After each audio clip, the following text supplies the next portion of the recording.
Bolt your windows. Lock your doors. Check your closets. Look under your bed. And then prepare yourself. For it's another episode of Dark Knight of the Podcast.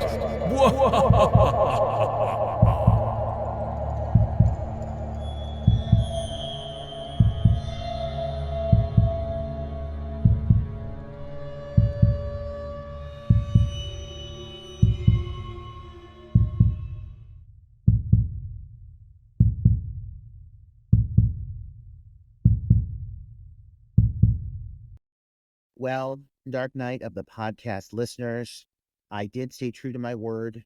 As I said last week, I proclaimed to the rooftops. I said to you all, I said to Troy, he said, I'm doing it. I'm going out of my way. I'm seeing The Substance in theaters this weekend, and it fucking happened. And Troy, you haven't seen it, right? I'm just checking. You have not seen The Substance starring One Demi Moore, correct? I have not seen it, no. Well, listen, add me to the list of fans because holy baloney, did I walk out of that film with my jaw on the floor for an array of reasons. And, I hate to be one to jump on a bandwagon or join in the chorus of praising this film, but I think it's pretty rare that a movie comes out that is just so sumptuous and decadent. Like this film is just dripping with beautiful aesthetics. I am so impressed by just the visual quality of this film, but then also the places it goes. It goes places that even I did not expect. And I am a fan of body horror. And wow. This movie really, at least for me, it lived up to my expectations. And if Demi Moore does not get at least a goddamn nom for something, I don't even care what, but make it a big one. I mean, I want it to be an Oscar. It's not going to happen. It fucking should. More so than I think any other actresses in horror movies we've said this about before. When you see this movie, Troy, you're going to be joining in too. You're going to be saying, give to me the Oscar. They're not going to give it to her, but she fucking earns it in this movie. And I am excited for you to see it, Troy. I'm excited. I absolutely want to see it. I'm so thrilled that it is getting, rave reviews because I am a huge fan of the director's first film. And it's actually on my list to cover. It's Revenge. I don't know if you've seen Revenge on Shudder. It's an absolutely brilliant, beautiful film. I adore that film. It was my favorite film of the year when it came out. So I'm really great. It's really great to hear that she, because she's a female film director, is really knocking it out of the park in the horror genre. I'm glad that the film's getting attention. I know I've heard so much stuff about it. I need to see it before anything's spoiled. I gotta love me some Demi Moore. Glad to see that old broad's back. It's been a while for her. G.I. Jane, striptease, that was about it for her.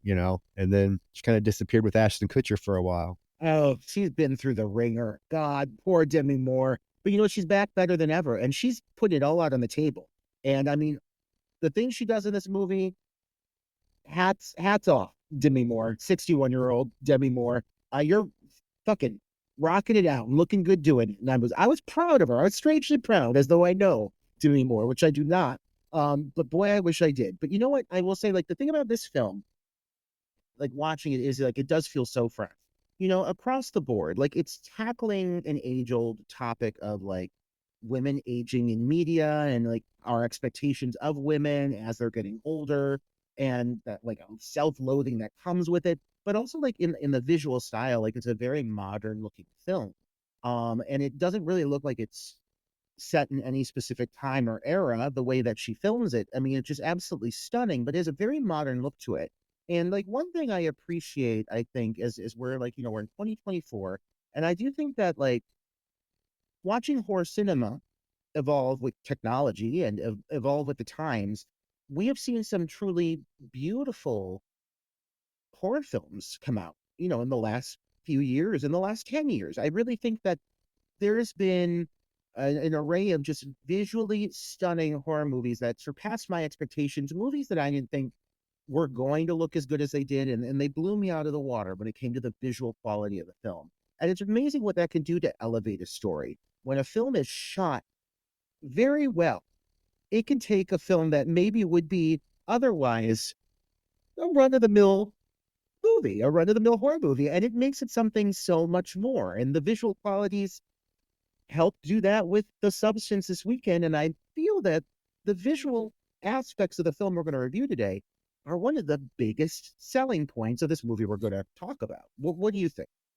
I knew that's where you were going because if you go back to our episode from last week, Eaten Alive, and go to the very end when Roger announced that he was that he was choosing The Town That Dreaded Sundown, the 2014, the first thing I said, amazing cinematography. It is what makes the film stand out. For a slasher film, the cinematography in this film is really, really just beautiful. There are some really cool inspired shots in this film. A lot of fluidity throughout the shots, a lot of really cool transitions. Um, I absolutely, yeah, I think this film, that is definitely one of the strongest elements that make this film, The Town That Dreaded Sundown 2014, watchable and stand out among the crowd of films from the 2010s is the cinematography. The camera work in this is absolutely stunning. It shocks me it looks as good as it does because, like, overall, this film came and went, and it did not make much of a buzz at all. But then you watch this movie, and it's masterfully executed. I mean, this looks like a polished, big budget production. I mean, this film looks as glossy as they come. And so I'm kind of shocked. Like, there had to be a budget behind this movie, but it is it's a remake, quote unquote remake, but a honestly, it's a sequel. It's a little bit of both in a strange way. I like the approach that they have here of a film that was also a small, like a little kind of like run of the mill slasher-esque movie of the 70s. And I'm shocked, watching this. I'm just like, who funded this film? How did it get made? And then how did it go under the radar the way it did when it really is truthfully a rather competent film and an even more competent remake? This is not a stupid movie, and it is not a cheap looking movie either. It's actually quite competent. And I think that's one of my first takeaways from this film. This is not a film I would anticipate to have pulled it off quite as well as it does. I totally forgot that it was a Blumhouse production until I watched it and you got the whole little Blumhouse intro logo pop up. I'm like, oh shit, yeah, this was Blumhouse. This was early Blumhouse before they ruined the Halloween franchise and Black Christmas. No, so yes, this film, yeah, I do remember a little tiny bit of buzz around it when it came out, but yeah, it kind of came and went. And in the annals of remakes, especially just, goddamn, the early 2000s to mid 2000s, that was just remake mania. I mean, every major slasher film from the 80s and 70s got a remake. And this one came a little bit after that kind of mad rush of remakes because this was 2014. But what I do appreciate about this film is while it uses the same title, here we are, 2014, you have a remake, sequel, whatever, that's just using the exact same title of the original film. Now we saw that with Halloween, Scream. But this was kind of one to do it first. And I like the approach that this film takes because you go in thinking you are going to get a remake, especially with the title and everything being exactly the same, but it's anything but a remake. It's a remake in the sense that the killer in this film is kind of remaking the original film based on the true murders. The film does have an air of smartness behind it, although I have a huge issue with the ending and one of the revelations at the end that I'm sure we'll talk about. But yeah, the film is glossy. It's paced well. It moves along at a great pace. I generally don't like films that get bogged down with police procedurals, but I actually really kind of like that element in this film. It just makes sense for this film. Yeah, and so I'm glad you picked it. I'm glad we're going to be talking about it tonight. Yeah, I think one of my biggest compliments I can give this movie and any movie in general, regardless of genre, is it pays attention to the fucking details. This movie, beyond looking good, beyond being well shot, there is a very definite aesthetic to this film. It is a slightly heightened reality at times. Like when you delve into this world, this Texarkana, There's a lot of big personalities. There's a lot of very specific locations and environments that you're brought into. And in many ways, it's bleak and it's rural, and they play that up. But they also give you a lot of these kind of like bumfuck small town personalities that you would get in this Texas Arkansas border. They do a really good job of creating this world, this universe that you're brought into. That, like I said, it feels slightly elevated at times, slightly a little bit larger than life, but it really allows them to play with the artistry and the overall aesthetic of the movie. And that's another way that I feel, in a strange way, it almost ties into the substance, which I viewed this last weekend, because I kept thinking of how elevated that reality was, how they played up the colors, how they played up the locations, how they created this world that just felt bigger and a little bit more unique and a little bit more character. And I sense that here. And there's a few scenes where you start to meet some of the locals in this town and so forth. And I really wish they would have almost delved into that more, because I think there's some really great characters at play in this movie. I think there is a pinch of a sense of humor to this movie that I wish was explored further, because overall it's a pretty dry movie. But I felt there was an instinct to go to this slightly elevated place with it, and I feel they didn't fully like dive into it. I wonder what could have been, but for what it is, I think it's quite a good slasher. And it's tough for me to say slasher, because one thing you always point out, and I know this about you do not like guns in your movies, and neither do I. But the way it's incorporated in this film, and because is rooted in this small bangfa southern rural-minded town, the way that they play guns into this movie even works for me, and that's normally something that I also kind of shy away from. How do you feel about that angle? Well, we'll get there. We'll get there. The gun death in this film doesn't really bother me at all because of the fact that it is based on the real life murders. So it didn't really bother me. The true real life, because the Town That Dreaded Sundown, the original film, is based on real life unsolved murders that happened in Texarkana in 1946, as we are privy to learn during the opening of this film. And we're going to dive right in. We are going to talk about, guys, if you haven't figured it out, 2014's The Town That Dreaded Sundown, directed by Alfonso Gomez Rejon, coincidentally written by the screenwriter. I kind of want to mention this because I thought it was kind of interesting. The screenwriter is Roberto Sacasas, who the year before wrote the screenplay for the Carrie remake. But yeah, so we got the 2014 Town That Dreaded Sundown. The film begins with your traditional, like almost like Texas Chainsaw Massacre documentary opening credits with like pictures from the time period that the real murders happen. It's just recounting the real life fact that in 1946, over a course of a couple of months, several young couples were murdered in the back roads of Texarkana. The killer in real life was never caught. There were very strong suspects, but a killer was never positively identified. So technically, these are unsolved murders. The credits proceed to tell us that back in 1976, a film was made based on the murders, and that every year, every Halloween in Texarkana, the film screens somewhere. And then we get the ominous voice saying, and the following happened last year. And we cut to Halloween night 2013 in Texarkana. And I kind of love right away, we get this sort of meta, going right for the meta, because the group of people are at the drive-in watching the original Town That Dreaded Sundown. Meta all over the place. This film is very self-aware, and it is very aware of this movie existing. And I think, you mentioned this earlier, but it hugely plays it into its favor. It creates an immediately uncomfortable environment, because you can tell there's people in this town that do not celebrate the fact this movie exists. You meet a reverend who is bitching about it with his clan. Like, it's immediately established that not everyone is proud of this. One of the things that you said, and I want to build off of it, right away, is they very much take almost a like this true crime documentary angle in how they open the movie, but they carry that vibe through the whole thing. Like, this film at its core feels, more than anything, it feels like it is exploring a true crime situation. The way it's paced, you mentioned the police procedural element. I know you're a true crime fan. I know that you appreciate those kinds of details, and that's one of the reasons I've been actually very excited to discuss this film with you.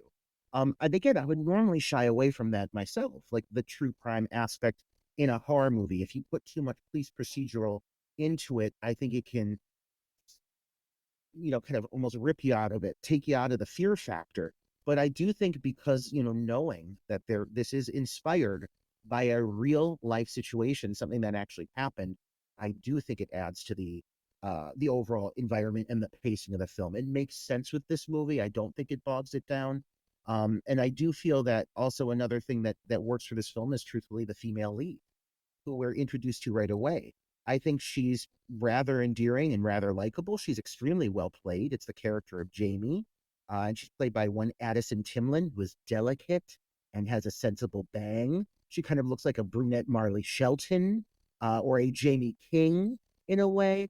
She looks exactly like Jill Scholl and Sharni Vincent had a baby. I said that last week, but watching it now, I'm like, oh my God, this girl could be a spitting image of this is like if there's ever a biopic made about Jill Scholl, I don't know why there would, but hey, she has popcorn, she has When a Stranger Calls Back, she has Cutting Class. Somebody might want to make a biopic about her and her little Scream Queen year she had. This girl needs to play her because it looks exactly like Jill Scholl. Get her on board. Get Addison Timlin on board the Jill Schoelen biopic.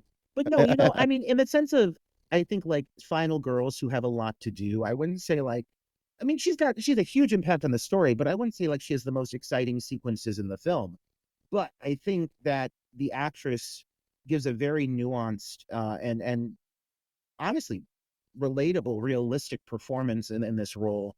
And I quite enjoy her. Do I wish maybe she was given a little bit more to do when it comes to the scare factors, like the bigger scare sequences in the movie? I would have loved to have spent a little more time with her in that sense.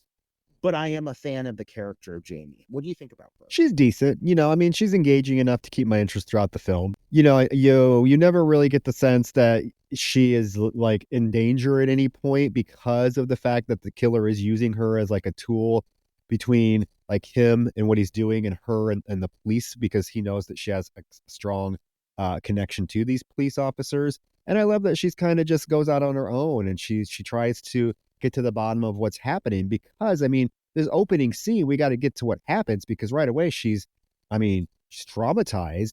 Her and her date, Corey, are sitting on the hood of his car, and he can tell that she's not real into the film. And he's like, "Oh, are you not enjoying this?" And she says, "Hey, I just don't like these kind of films." And he's like, "Oh, well, you should have said something. Let's go." They get in his car and they take off. I love the camera work. The camera is so fluid as we move through the drive-in and just see all of these different people that come back later in the film. We get the Reverend. The Reverend is at the drive-in yelling at people for being there, enjoying this film because real people were murdered. You get this like punk rock, long-haired blonde kid that walks by that the Reverend yells at, who comes back later in the film. But the camera is just so fluid and moving through this drive-in. And then it transitions into them in the car as he's driving down the deserted roads of Texarkana. They're just making small talk about what college he applied to because he wants to play football. He asks her where she applied. She tells him, and then they proceed to go to a isolated lover's lane. Standard setup. Standard setup. We've seen this a million times before, but yes, it has to be acknowledged that the cinematography, I mean, all throughout the film, but right off the bat, you are getting just these beautiful, fluid, moving shots, and that carries through the whole film. So many great just angles that make you uncomfortable at times. They get really close, lots of great close-ups, also lots of great aerial shots. The compositions in this movie, it looks like a piece of art. It really does, and a modern piece of art. And I mean that in the best possible way. It is, like I said earlier, glossy, glossy, glossy. And then when you get to this whole moment with this lover's lane bit, they get right to work. It's standard setup. They give this character of Corey a little bit of time to establish him as a really nice, likable guy. And they start kissing and they start touching. And before they can really get down and dirty, they notice they're being watched. And the first time you see this visual, though we've seen it before, it's the same visual from the original film, nothing but a sack over the head. But from a visual aesthetic, the Phantom Killer is quite striking. and quite intimidating. I mean, this guy, ooh, I mean, can you imagine being parked out in the middle of nowhere and looking at your car window and seeing that just standing there staring at you? You know, I mean, I know that's where they got the idea for Baghead Jason in Friday the 13th Part 2 was from the original Town That Dreaded Sundown. But I mean, you're right. It is a image that we have seen many times before, but it's still just as striking because it is such a terrifying, terrifying visual. And I have to say, what makes it even more terrifying, Roger, is this killer is not like shy. This isn't a killer that like lurks around. This isn't a killer that's sneaking up on people. This isn't a killer that's, you know, timidly watching in the background. This is a killer that once he sees you, he's on it. Because when they see him, they before this poor Corey kid can even turn the key to his ignition, that fucking passenger window is smashed in and the killer is there with the gun demanding that both of them get out of the car. I mean, this is so quick. This killer is not fucking around. Not fucking around. no. And one thing I think that makes him stand apart from so many of the, and again, I say quote unquote slashers because though a knife is used, I wouldn't say it's the predominant weapon here. But, you know, a lot of the mass killers that we get is they're so often mute, they're so often silent. This guy is not. This guy immediately starts demanding that they, you know, they get out of the vehicle or else he's going to shoot her in the head. And it's honestly pretty chilling, like the tone of the voice. And it's not like they show him using a voice modulator or anything. It's just how he talks. It's chilling and it works for me. And I'm not normally a fan of verbal killers, but this guy is an aggressive and forceful personality, and it carries throughout the whole film. I do think he is one of the strongest aspects of the movie, and I've said this before, but hey, if you got a good killer in a slasher, you're already set up for success. And they do use this guy in a way that really makes him feel intimidating and threatening. Yeah, definitely intimidating, definitely threatening. I mean, he gets him out of the car. He's like, "Does your mom and dad know where you're at tonight, boy?" And Corey's like, yeah." He's like, "Well, what about you, girl?" And she's like, "Well, my parents are dead." And then he demands that Corey takes off his pants, like, which I thought was very weird, but I'm like, "Hey, I'm all for it. Take off your pants." Yeah, so he takes off Corey takes off his pants. He obliges, he gets on the ground. He's begging. He's like, "I'll give you money. I'll do anything you want." The killer makes poor Jamie turn around. And I mean, this is pretty. I would say it's not graphic in sense of what we see, but like just the sound and like I love the shot of like when she turns around, what ends up happening is the killer gets on top of Corey and starts stabbing him in the back. And she is facing like this large rock, and you have like the red of the car lights are reflected on this rock, and she's watching basically the reflection of Corey get stabbed on this rock, and it's a striking visual. And she does turn around once. He's like, "Turn back around." And I mean, yeah, stabs the shit out of this poor Corey kid. And she turns around once again, and he looks at her and he's like, "You looked." And then she takes off running, and there is kind of a little chase scene through these woods. But this opening scene, striking. It reminds me a lot of a scene from Zodiac, David Fincher's film Zodiac. And you know, this is kind of what really went down. Like this is based on a real life murders. I mean, this is exactly one of the murders that truly happened in 1946. There was a survivor, and this is by all accounts what she said the killer did. So there's that connection too. The only thing is, and I don't know if you want to spoil the ending now. Let me stop here. Let me stop here, guys. If you have not seen this film, stop, watch it, and then come back to us, because there is a twist ending that is related to this opening scene. And Roger, I don't know. I want to really, really, really like this film and be like, "Oh, this film is so intelligent," but there is a lot of problems with this opening scene when you find out the ending. There are. And I think like in my mind, I'm trying, as I always do, I'm trying to explain it to myself. Even now, like in discussing with you, like it's very clear that the motive behind what's going on, well, it's kept intentionally vague, but it's clear that they knew what Jamie's purpose was here. And when you're first watching this movie and you're seeing this happen, I don't think I will say like I did not expect the reveal to be what it was. partially because I was shocked like that was even possible. But like overall, like it does throw you for a loop. So I guess in that sense, like that's cool. But the way they film it, like, it is, it is shown, Corey is shown being stabbed. Now, one thing I will say is when the Phantom busts in the window, he holds them up with a gun. He has her turn around. He demands she look away. And again, that's chilling in its own right. Even when you're not suspecting something's up, you think it's just really just because he's being sick and twisted. So she starts to turn. He reprimands her. They film it in a way it's pretty obstructed. Like you don't see exactly what's happening, but when she is looking at this rock wall with this amazing red light on, blaring up from the car, it's just really a beautiful visual. Crickets are all around. They really play up the silence at times, so it's really feeling stark. And then it just gets to this big moment where he's stabbing Corey in the back and she's crying. And you definitely see a shot or two of the knife going into Corey. And you didn't see him pull out the knife exactly. Could it be a prop knife? Let's just say it right now. Could it be a prop knife? Could they have taken the steps to set this guy up so that when this is happening, if she did catch anything, it would look as though this guy was getting stabbed? Sure. Okay. Okay. I'll buy it. It's not the most implausible thing I've ever thought of. Fake blood packets. Sure. There's a reason they're trying to make it that she's not looking at what's happening. But I do feel there is a shot or two there where it very much looks like this guy's taking a knife to the back. And it's enough that I took a note, like saying, hey, you don't see a ton here, but it looks good. Like this kill scene is a very effective kill scene. When the ending does come about, it will, it does throw me a bit. It does feel a bit far-fetched. I think part of our dialogue is going to be like, let's find a way to prove this didn't happen. Because I too want to celebrate this movie as having a great beginning, middle, and end. But that is one element that, yeah, it is a little bit far out of reach for me to completely buy what happens here.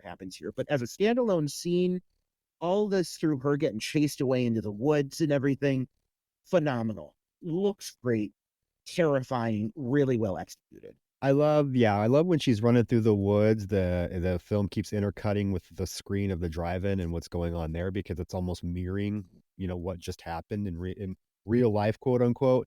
But there's that moment where she trips and falls, and he gets over her and gets really, really close. And upon your first viewing, you very much think that he's probably going to kill her. This is your opening kill, your opening couple being killed at Lover's Lane. But he does not kill her, Roger. All he says is, "This is for Mary. Make them remember." And then he gets up and lets her go, and she stumbles back to the drive-in. And just as like the film itself playing at the drive-in like stops working, and the projectionist has to fix it, but here she comes out between the screen and just kind of collapses in front of everybody. Very like Scream 2, Jada Pinkett Scream 2 is the kind of the vibe I got from this moment when she kind of collapses and everybody's like starts screaming, what the hell? Because she's bloody and stuff because the killer was over her. Very effective opening. Very effective opening. We hear 911 calls, and then Jamie is in the hospital being questioned by cops who immediately ask her, were you drinking? Were you doing drugs? Her grandmother, this lovely grandmother, played by very familiar Miss Veronica Cartwright, who was an alien, that butch lesbian from Alien.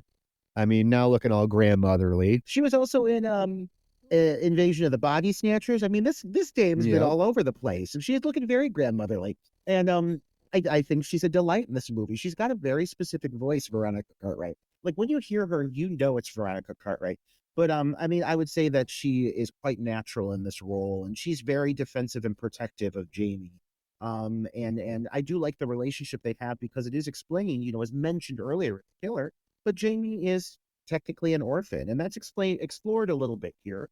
But her relationship with her grandmother, very sweet. And we do get introduced to multiple cops, including the sheriff, several deputies. Like all of these characters come and go in the story.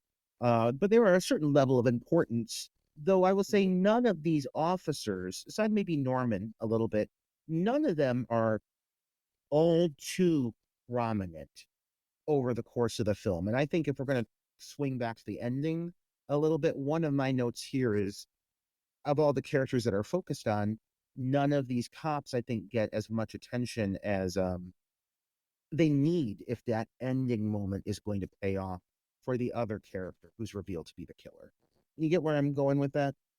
I do. The cops I got, I got the cops a little confused. There are a plethora of cops, and it's really hard to keep track of like which ones are which and what their purpose is. Like I kept thinking that Hank was the sheriff, but he's not. The sheriff is actually played by Joshua Leonard from the Blair Witch Project. The film is I do like the casting of this film. You see a lot of familiar faces, and yeah. So basically the police tell her that they are going to have a car outside of her house watching, and they ask her, please do not discuss anything with the press. There's snippets of a news broadcast about the new murder. There's been no arrest. It's been 3 days. It's just like out of the original movie, the newscaster says dramatically. Jamie's watching this with her grandmother, and there's a sweet little exposition purpose dialogue about Jamie asking her grandma if she remembers anything about the murders. She says, not really, but this is where your great grandparents lived. Grown-ups were scared at the time. A lot of people said it was the boogeyman, and you can't kill the boogeyman. We've heard that line before. I love her reasoning for you not being able to kill the boogeyman. His father's the devil and his mother's a whore. Oh, that whole spiel, we've definitely heard that before. And I was a little surprised that they even went there with it. She's walking through the house, she's turning off lights. She sits down on the bed and she's giving Jamie and us, the viewers, some important backstory on just the impact that this movie and the events that, brought it to fruition, the impact it's had on the town. I think that is important to note because there is a lot of butting of heads over how this movie plays part in this town. There is one important bit with that news montage I want to bring up. There is a specific shot we see of Corey's body laying at the bottom of this monument. The camera pans up. It reveals the monument with the bag over the head. This is a very specific shot. It does come into play as well. So, yeah, I mean, it's all kind of setting up that this is happening again. And immediately the people of the town are up in arms over it. Absolutely. She has a moment where she breaks down in the bathtub, but then she goes to her computer in her bedroom and she starts to just research the real life murders. And she sees that one of the original victims, real life victims, was named Mary, dun, dun, dun, Jean Larry. She gets kind of startled. She looks outside and cop is there. Thank God. And the next day is Corey's funeral. And I have questions. Who wears a brown dress to a funeral? Or wait, She looks lovely though. This mother though, this Margaret, Corey's mother, what a bitch. What a bitch. probably given the best performance in the fucking movie. This broad is just bawling, screaming, "You left my baby boy outside." And oh my God, for her to scream at this poor young woman who just witnessed a murder. Oh, goodness. But Roger, I have questions. You have to know what my question. How are they having a funeral? Okay, so if someone dies, right? The parents would know, hey, here's your son in the casket. I don't get this. I do not get how elaborately this was pulled off. It's a problem. It's a huge problem. To me, it's a bigger problem than the problem that people have with the twist ending of High Tension. This is a fucking problem. You have a whole family in on this funeral. You have to have a body. Parents have to identify the body. I know they make some comment in the very final, revelation. He says something. Oh, well, we beat its face. I'm sorry. You would still know. I mean, this is a problem. This is a problem. Well, even okay, let's just get it out there. Corey's one of the killers. If you didn't know it, you shouldn't be listening to this fucking podcast. Corey's one of the killers. And we're just going to put it out there so we can talk about this without being so fucking mysterious and vague about it. Let's just fucking make it easy on everybody. Corey's one of the killers. The mother is having a breakdown. She is distressed. And yes, it is revealed at the end of the film. Corey's one of the killers. And she and the other killer picked up a poor hitchhiker or something and killed him and cut up his face. And then they does mention that he knocked out 2 of his own teeth and placed them there for the dental, whatever they think is going to work. It works. One of the other killers is one of the cops. That's my other vague comment. who I can't tell one cop. I can't tell Gary Cole from the other cop. That's what And I they're said. all welcome here, but they all look very similar. And so I don't, and you were wrong. That the one that you thought was the sheriff, he's not the sheriff. He's just another deputy. The sheriff is the older man in the cowboy hat. See, But it there's just, so many. I don't it's know. understandable. It's a What? barrage of police officers. And then there's more that come in. I know. If you're not a fan of the police, do not watch this Oh my because God, they're there's so everywhere. many of There's them. so many. There's one scene where she's talking to all I the know. police, It's like a whole fucking classroom full of them. but I think it's on purpose. They're all just white men. They all look exactly the same. It's kind of funny. But like when it comes back to this whole thing about the explanation of how Corey manages to fake his own death, I don't buy it either. I want to, Troy. I want to. I mean, their plan sounds kind of elaborate, and they give us a really like half-ass, like vague explanation of what they did before the killers are dispatched. It's not enough. I'm really in my mind. I'm trying to reach for excuses as to how they could have pulled this off. And I think the only thing I have here, honestly, is that this is like a small bumfuck town with a somewhat bumbling police force to a certain extent. They're fucking the town bar wenches. They're all doing the wrong things. You know, it's all, we've seen this a million times before, but it's a small rural bumfuck town. And I'm thinking that, like, when it comes down to it, it is mentioned that the deputy that finds the body is also the other killer. And I'm curious as to like how much influence, how much impact did he have on that, making the report that he's the one that found the body? Like, does that make sense to me? Truthfully, it's not enough. It's not, but I'm really trying to make it work for the sake of this film. I don't want to dwell on this, but I could buy, you know what they should have done?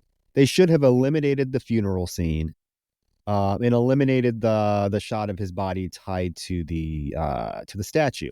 I know it's great. This is a great impact, dramatic moment that mother gets her 3 seconds of, screen time.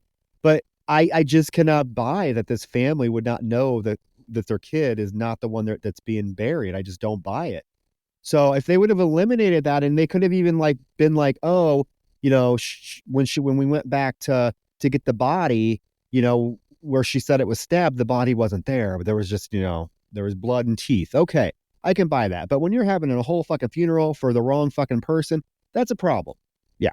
And yes, you are right. These cops, I can't keep any of them fucking straight. So yeah, so this mother calls Jamie a slut, throws her out of the fucking funeral.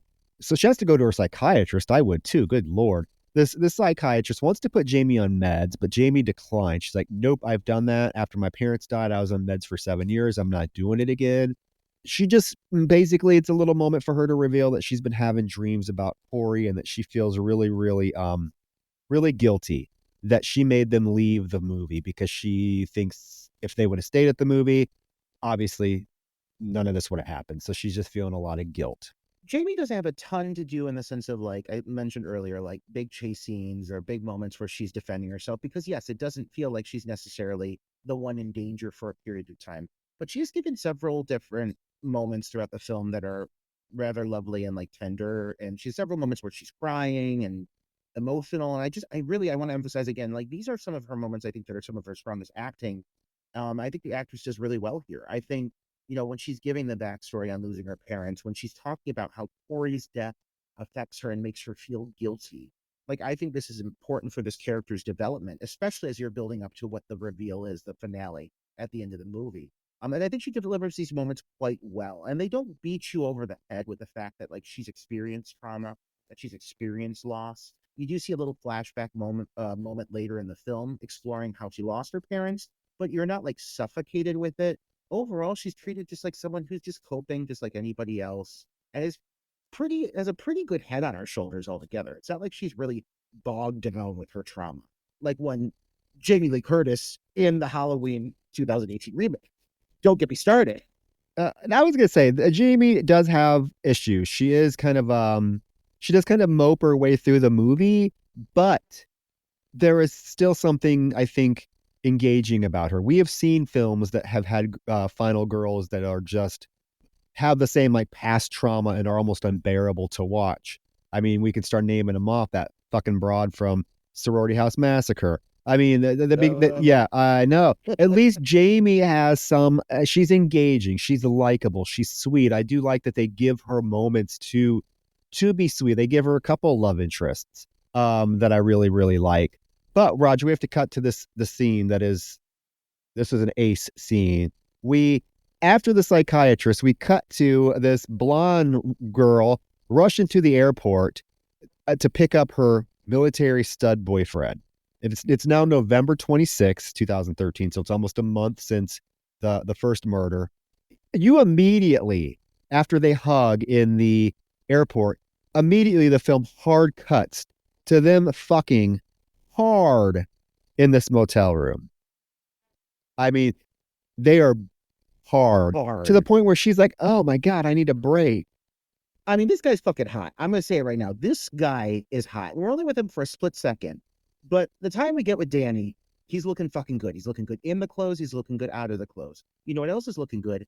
The way they shoot this entire fucking sequence. Like, if we're going to talk about the artistry of this film, this is a very intentionally shot and edited sequence. It's almost got like a music video's pacing. And earlier when I said that they really take advantage of unique locations, quirky characters, you barely spend any time with these two characters. You barely even know Kendra's name.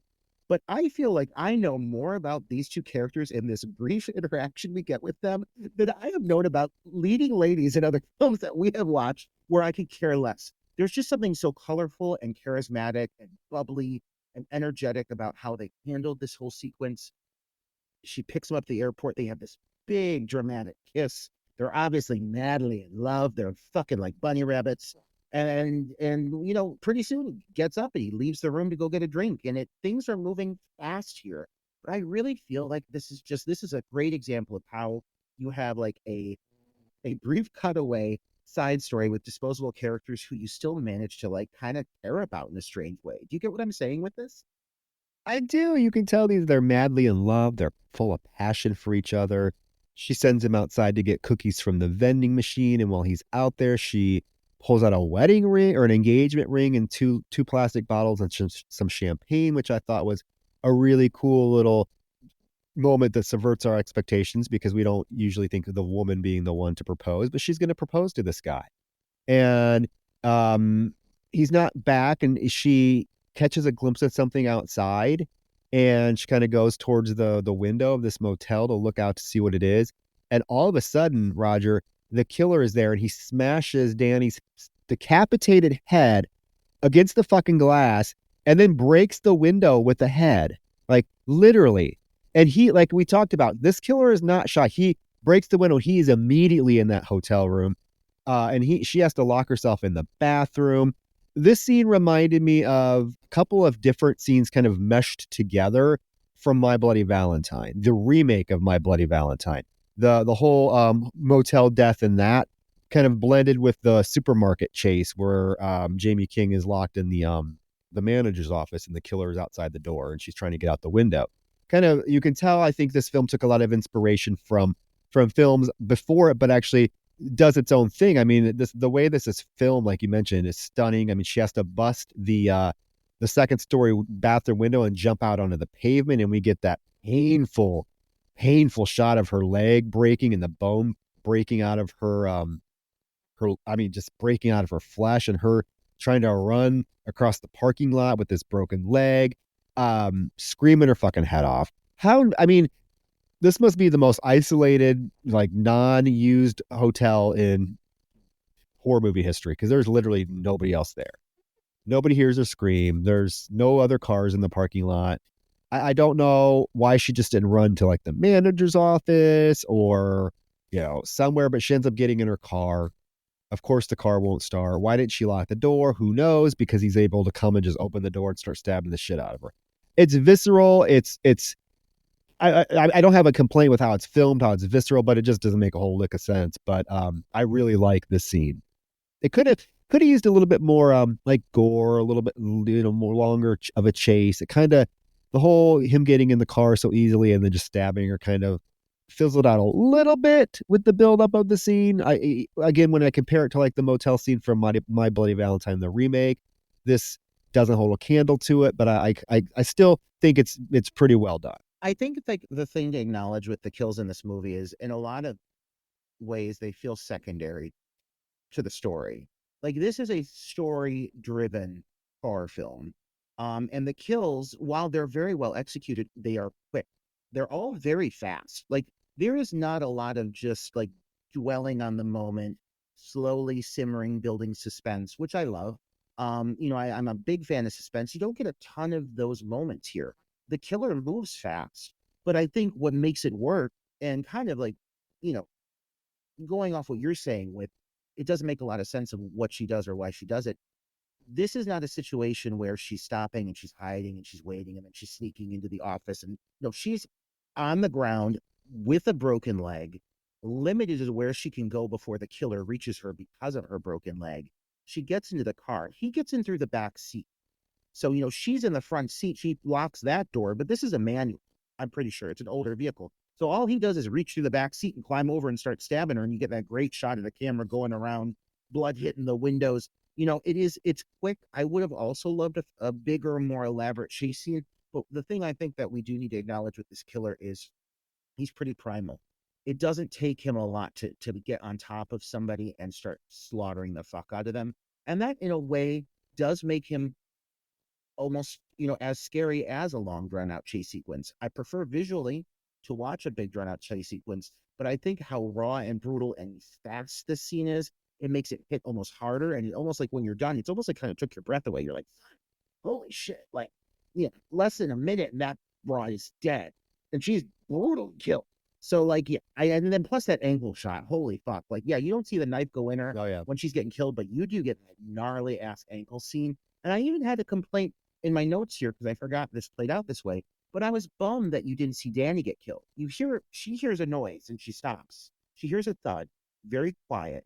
Then she walks up to the window, naked as a jaybird, and then he shows up with the fucking head. And I was like, oh, I really wish I could have seen what happened to Danny. But there's a moment later in the film during all the cop sequences where you see them watching the playback of the security cameras. So it does come back. Like they are thoughtful. When they don't show a kill, you may feel a little unsatisfied, but oftentimes in this movie, they come back and give you a really good reveal.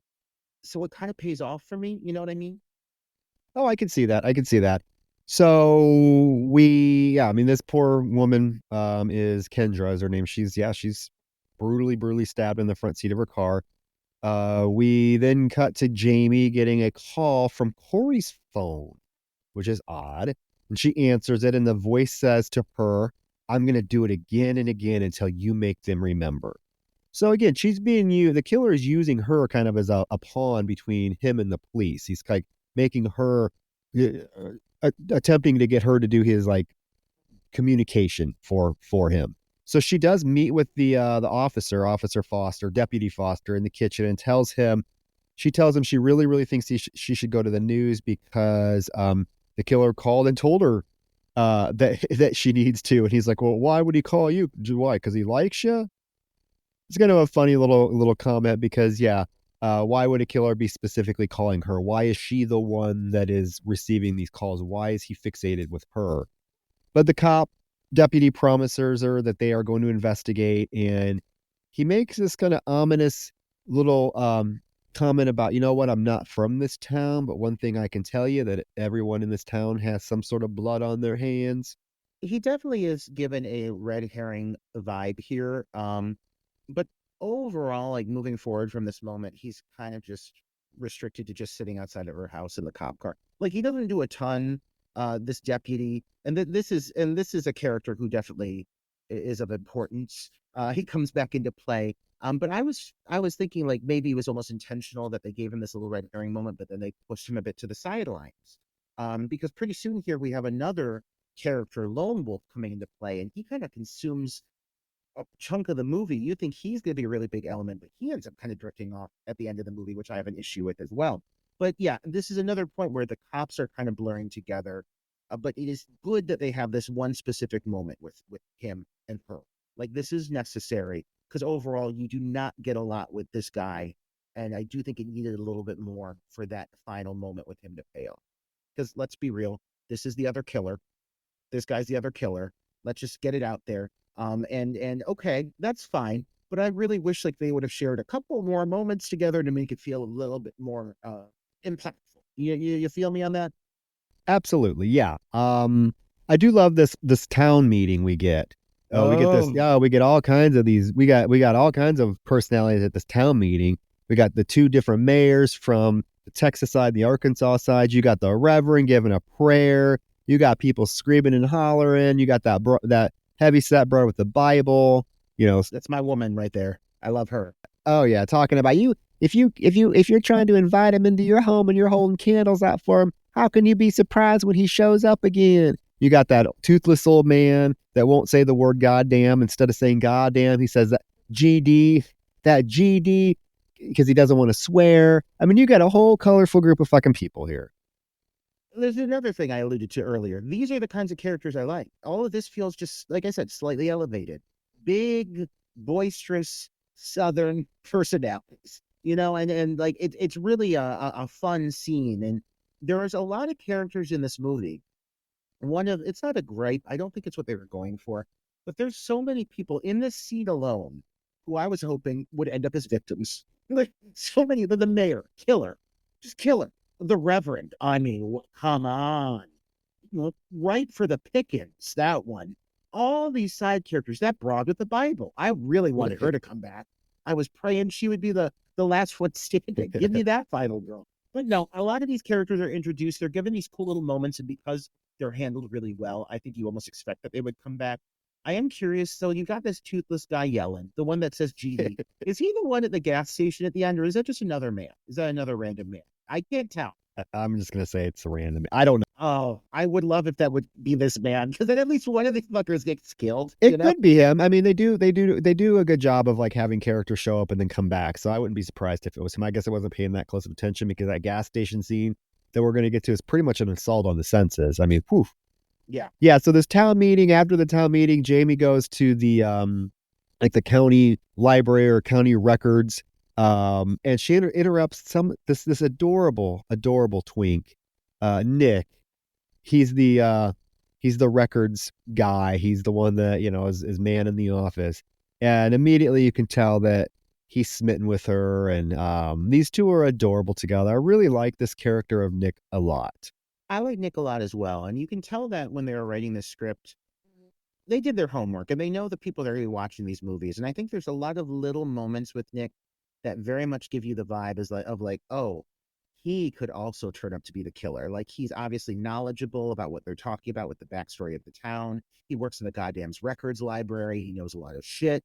He's awkward but endearing and lovable. And to me, it would have totally made sense if he turned up being the killer. But I think we've seen that before. We have seen that before. So I do think they play into that a little bit, just so they can then, go against our expectations. But gosh, she's super sweet, super lovable. I do think it's awkward and kind of strange and unlikable that Jamie is quickly smitten with this guy. But like Jamie also just watched the guy she was dating get brutally murdered in front of her days ago. Like for me, there would be a coping process with that. Like there would be a several months of processing that, I think, before I would look to start dating again. And she's giving this guy's kisses and her hoo-hoos and her ha-has within days of the murder. Like pretty soon, these two are going at it. Raylan in her grandmother's home. And I think it moves a little bit fast, but I like them together so much, I'm not going to complain about it because they are very likable together. And it's clear that he's helping kind of bring her out of the rut. You mentioned she is sad. She just saw a guy get murdered. She's kind of blaming herself, and he's kind of helping her get past that. So I do like that she has that relationship with him for as brief as it lasts. Well, he knows exactly what to say to her. He is so sweet and cute and just like I think it's very palpable that he does have a little bit of a crush on her. He's smitten with her, and I think she picks up on that, and she kind of likes that attention. Yes, even though her previous date was brutally murdered. So he takes her down to the records room, the archive room, so that she can look through the binders. And this is when he does give her some small talk. He's like, "Oh, you're Jamie Lerner, aren't you? I'm Nick. We went to Evans High together. We were in chemistry class." She doesn't recognize him. He comes back and he gives her this binder that he calls Gazette, the Gazette's greatest hits about the Texarkana killer. It's basically all of the newspaper articles that came out during this time period about the real killers or the real killings, so that she can look through it. He also says to her, that's really sweet. I just want to make sure you're okay. I saw you and I just want to make sure you're okay. Yeah. And again, a very sweet dialogue. He's just going out of his way to be like the sweetest guy possible, and it does give us some strong red herring vibes. And I'm glad it doesn't go there, although I am sad that the direction that takes for this poor Nick character. One thing I think about this film that most of it actually works really well, but there's a few moments that feel a bit dated. There's a lot of hyper stylized like montage and transitions, and they often look really good. There's a brief moment here of her researching where you see like the reflection of the typing in her eyes. Like, you know what I'm talking about? Like there's a few shots where you have like digital backgrounds moving, Yeah. and it I don't want to say it looks dated, but it looks so hyper stylized. I was almost like taken aback by it. But I guess it adds just all the more to, like, I keep mentioning that heightened reality, and this is part of it. Like when they do a montage, they do a fucking montage, and there's like effects going across the camera and bright lights going around her as she's reading up. You see the background like scrolling behind her of what she's reading, and but it works for me. It's cool.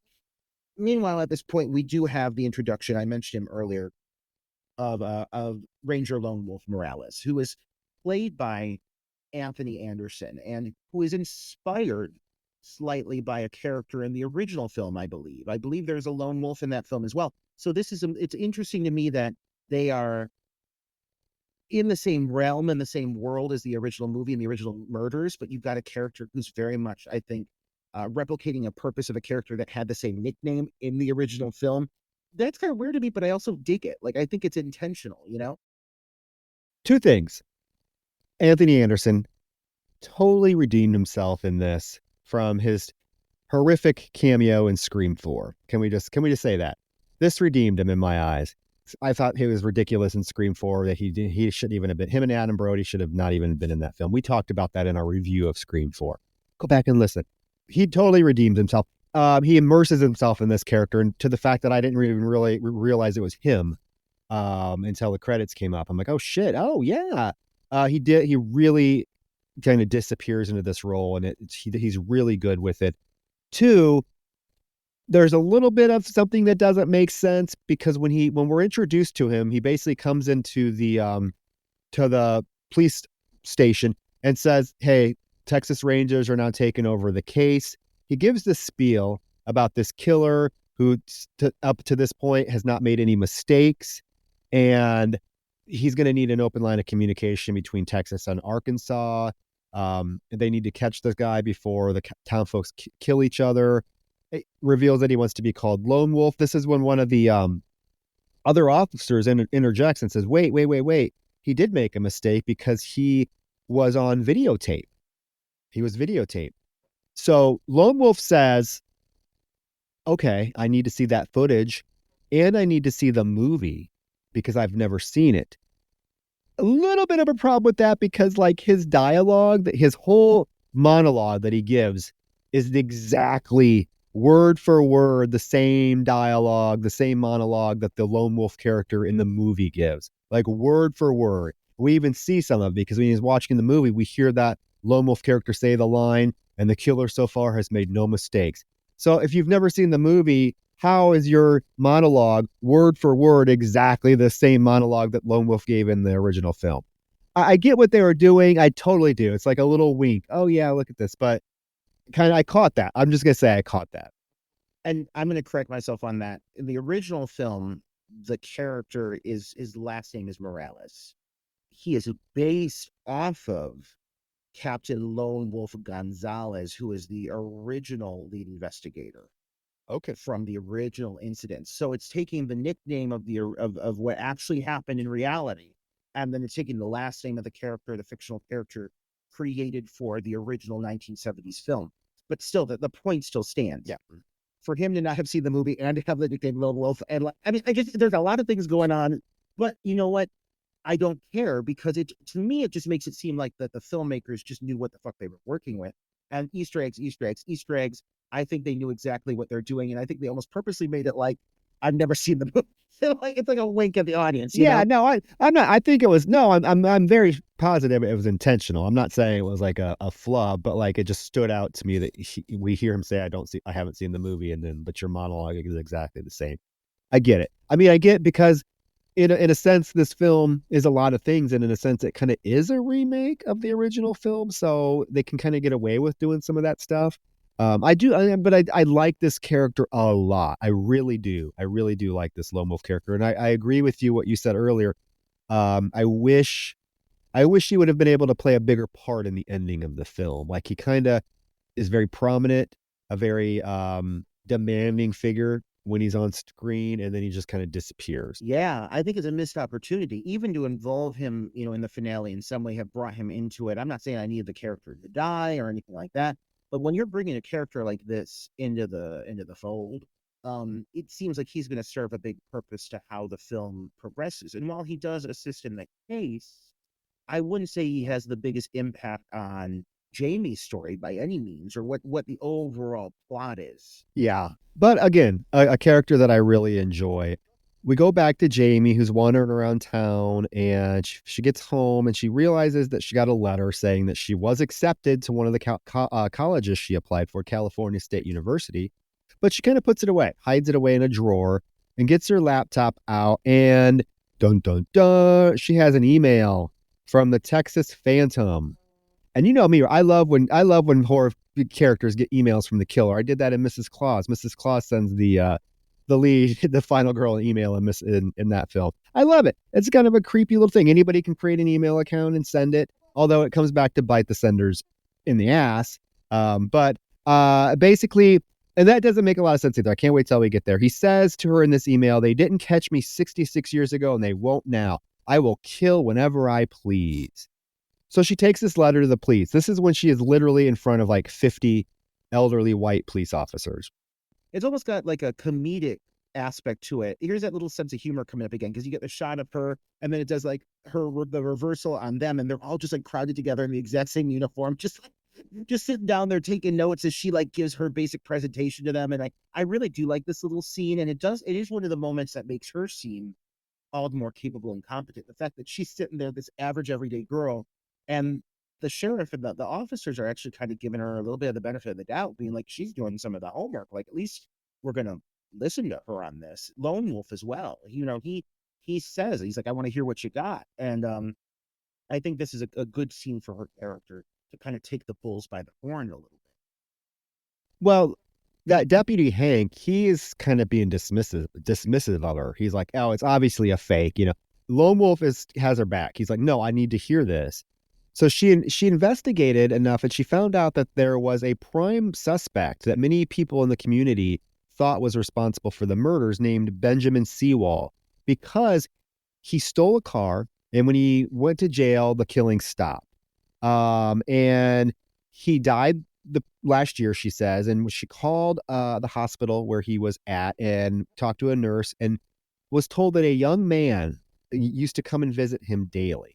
And so Jamie's hypothesis is this young man must be his son or grandson, and maybe he is the one that is responsible for these new murders. However, Hank has to interject again and be like, yeah, you're right. He did have a son, but he died 2 years ago in a bar fight."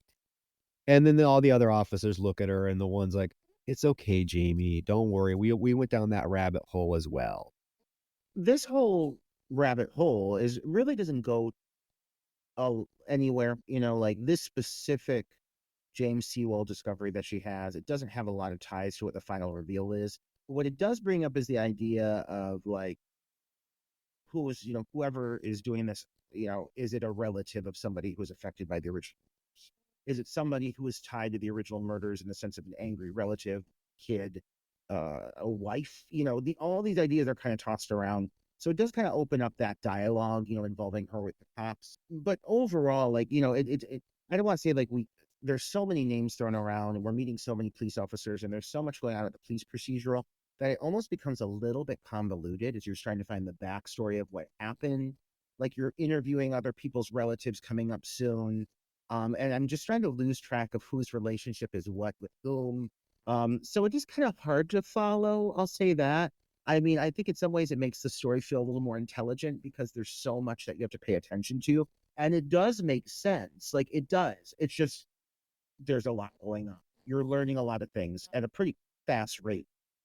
a little convoluted, Roger. I would say this film gets very convoluted, in a manner that, again, it heavily is leaning into, like, its true crime roots, and, it's really you can tell if I have to say anything, I know a lot of people are, sometimes iffy about films and television series that are based on real life crimes. Right now there's that Eric and Lyle Menendez, show that's on Netflix. Ryan Murphy produced it.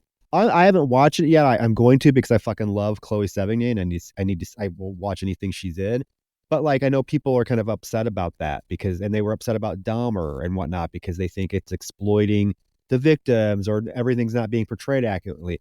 Uh, I think the filmmakers behind this film really did use the original murders as a basis for this screenplay and not the 1976 film, because I'm familiar enough with the Texarkana Phantom, as he was called, that I know a lot of what this film is saying about the real life murders is real. That the names are changed, but there was a prime suspect who stole a car, and when he was arrested, the murder stopped. He's always been at the top of the list of suspects. I mean, so what the film does is it gets right about the actual real murders. So I appreciate that they actually took the time to research the real murders and use that as a basis. So Jamie gets home that night and Nick is there waiting for her. So he already knows where she lives. He's again very pleasant. The grandma is suspicious of him, as she should be, right? She asks him, if he's in college. He says no. She asks him about his parents. He tells her that his parents just moved to Denton, Texas. And then she goes inside, but you can tell she's pretty suspicious of him. He has brought Jamie some more articles and stuff that he was able to dig up in the archives. And she does ask him, like, point blankly, why are you helping me? He tells her, because I've always wanted to talk to you. And I thought that was just kind of a sweet little moment. And she's like, well, why didn't you? And he said, because I didn't think I'd get very far. And then he admits to her that his parents aren't really in Denton, because he just didn't want her grandma to think he was a loon because his dad died of suicide and his mom is actually in a loony bin. And then he does the most romantic thing possible, dripping with sarcasm, Roger. He invites her on a date to the candlelight vigil that night for her other boyfriend and the two couples that were murdered in the motel. I'm like, that is not my idea of a fun evening. Like, it's like, and he's doing it kind of excited. He's like, hey, there's a candlelight vigil tonight. It's like, okay, he's asking her to go see a movie, and it's like a candlelight vigil for people that were slaughtered. One of the things I like about how they handle the acknowledgement of the original film is every once in a while they'll intercut moments involving the original movie. There's a moment here where they show people like batten down the hatches and like nailing up their doors and windows and pulling down their curtains, and then they're cutting the footage from the original film, just showing how it's like almost it's recreating these beats from the original movie, and I think that's really great usage of that material. There's also this footage intercut here of Lone Wolf like familiarizing himself with the movie, so the movie is always like constant presence over the course, like the movie within the movie, like you're constantly coming back to it, and I love that. You're always seeing like classic shots and visuals. You see at one point you do see the Phantom like with the trumpet, and that comes into play as well. Like you get some of these famous moments recreated. So I do like how aware it is of the movie. Yes, this memorial bit is it's awkward, it's uncomfortable that you would want her to go, but like it really is a really cool scene when it comes down to like what happens here. Like it is a beautiful moment as she's walking through and everyone's turning and looking over at her, and you see all the candles and soft focus as she's looking at these photos of the fallen victims. And really quickly, like this scene takes a turn. And I mean, on our first viewing, I did not expect this to happen because it's such like a just out of nowhere, something that you don't see a lot of in these movies. And for a split second here, the killer, or so you think, makes an appearance at this memorial. And I forgot this happened. It had been long enough that I'd seen this movie that this really like threw me off. I was like, whoa, like holy shit, like this is so unexpected. This is such a turn. But it does just kind of throw another wrench in the situation of what the cops are trying to determine what's happening. you now all of a sudden have what is going to be another character, another, well, technically victim here, but you have another character come into the fold who's quickly dispatched. Yeah, they're at the vigil, and you just hear people start screaming, and yeah, like the bag-headed killer, the Phantom, just walks right up to the crowd and is immediately shot by the military man who was like, "This is for Danny," and they shoot him dead. And you see that one of the people run over and take the mask off of him, and it's the blonde kid that we see in the opening, wearing the Town That Dreaded Sundown shirt, walking through the drive-in. It's him. They make this big ordeal about it. This damn mayor is at this fancy restaurant. This restaurant, Roger, I want to go. Me and you need to go here. They have live music, dancing. Come on, trombones. And so the police actually go to the mayor while she's at dinner and tell her, hey, we caught. So she gets up. This broad gets up, takes the microphone from the band, and proceeds to tell the audience the killer was shot. He's dead. We don't have anything to worry about anymore. Reverend, lead us into a short prayer. And then, band, can you play something we can dance to? I mean, it's not that I want to dance to, but I appreciate the gusto. There's a lot of interesting things happening here. Like this scene, like I said, it comes out of fucking nowhere. Get the guy gets shot down. It's revealed to be that blonde Swedish boy from the beginning with the flowing golden locks. He's so fair. And maybe if they would have given that character a few more beats over the course of the film, this would have resonated more with me.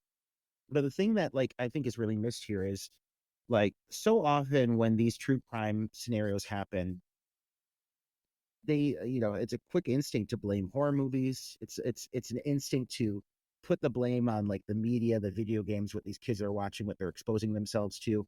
And I really think there was some missed opportunity to explore this kid's motivations, because you see him at the movie screening. He's wearing a t-shirt. I'm pretty sure he's wearing a Town That Dreaded Sundown t-shirt. You see him walk by, you never see him again, and now he's suddenly fucking shot down, dressed up as the killer. And and that's all I get. That's all I get on this kid.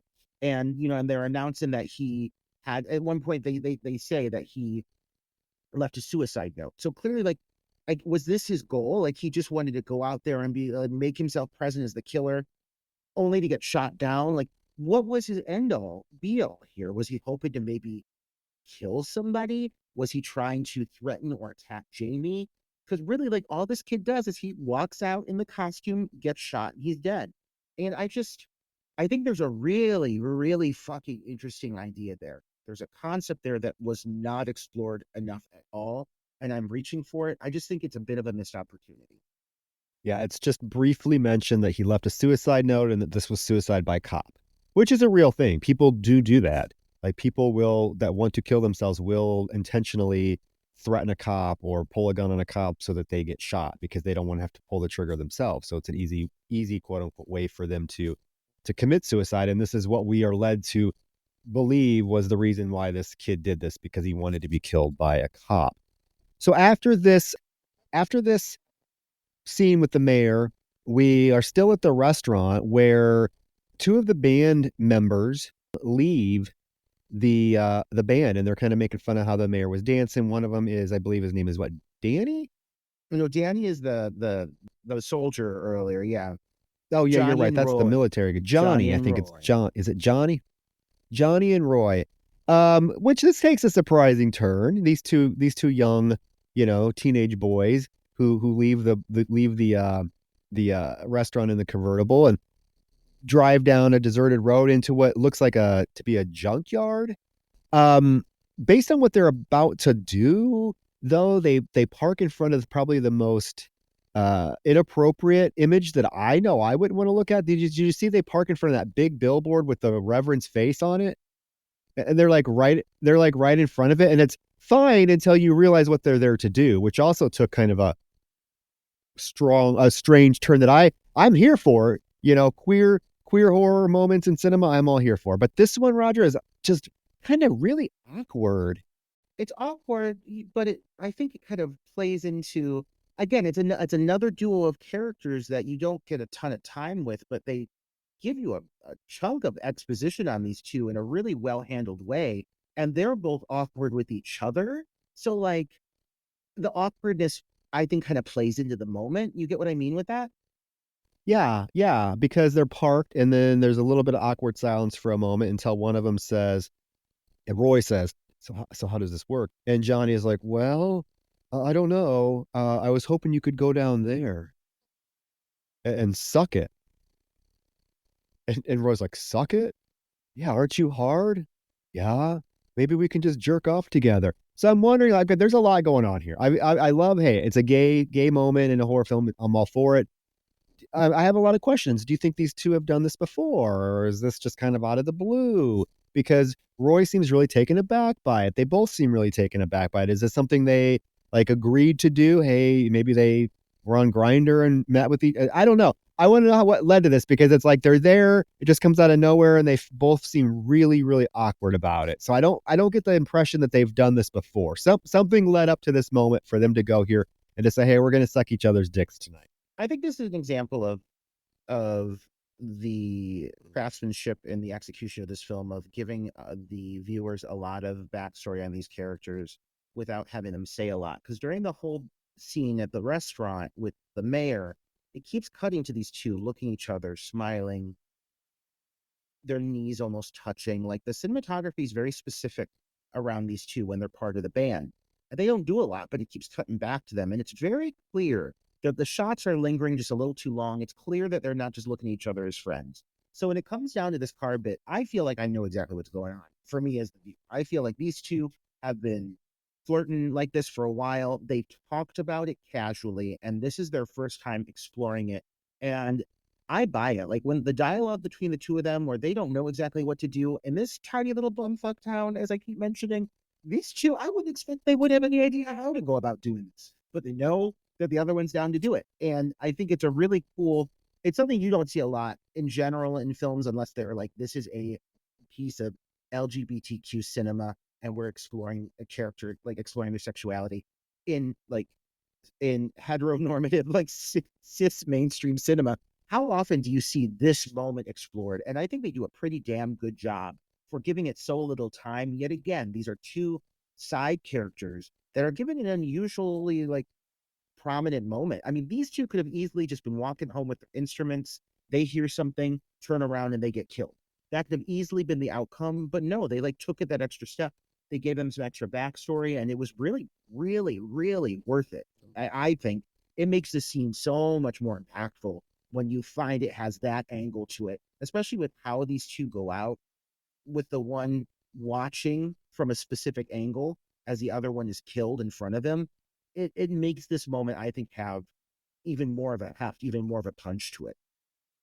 Yeah, no, I absolutely agree. This moment is very impactful, and yeah, just the uncomfortable banter between these two is palpable, and yeah, it just leads you to think of everything that led up to this. Like, I want to know what led up to this. Lots of flirting, lots of little, and this is finally their big moment. Think about this. They're finally together. They're finally going to go through with it. I bet you they're both fucking excited. They both say they have both boners. They're both hard as fucking rocks. They both tell each other that. Um, but before they can even do anything, that fucking Phantom shows up. This is the moment I did not want him to show up. I was like, I need to see some of this. Come on. But no, the Phantom shows up. And again, Roger, we've talked about this, but this is fucking quick. He wastes no time. Johnny sees and he's like, back up. And he tries to back up, but the Phantom is there on him and hits him in the head. Johnny hits Roy in the head. Johnny gets out of the convertible and fucking runs. He's smart. However, this is a junkyard and it's just like a maze, so he doesn't really know where to go. And he gets like trapped in this maze, and the Phantom comes out and bashes him in the fucking head. And the next thing you know, poor Roy is up on this platform, tied with his hands in front of him, tied to this hole, and on his knees. And you see the Phantom behind him fucking with that giant trombone, has that knife attached to the trombone. And I mean, yeah, this is very uncomfortable to watch and very brutal. This is probably the most brutal death in the film, because he's tied there and he's waking up. He sees poor Johnny crawling towards him with his fucking face just covered in blood, and he's like, Johnny, run. The Phantom pulls out a gun. This is the one time the gun's used, and shoots him right in the fucking head, right there. I mean, it's brutal, it's impactful, it's bloody.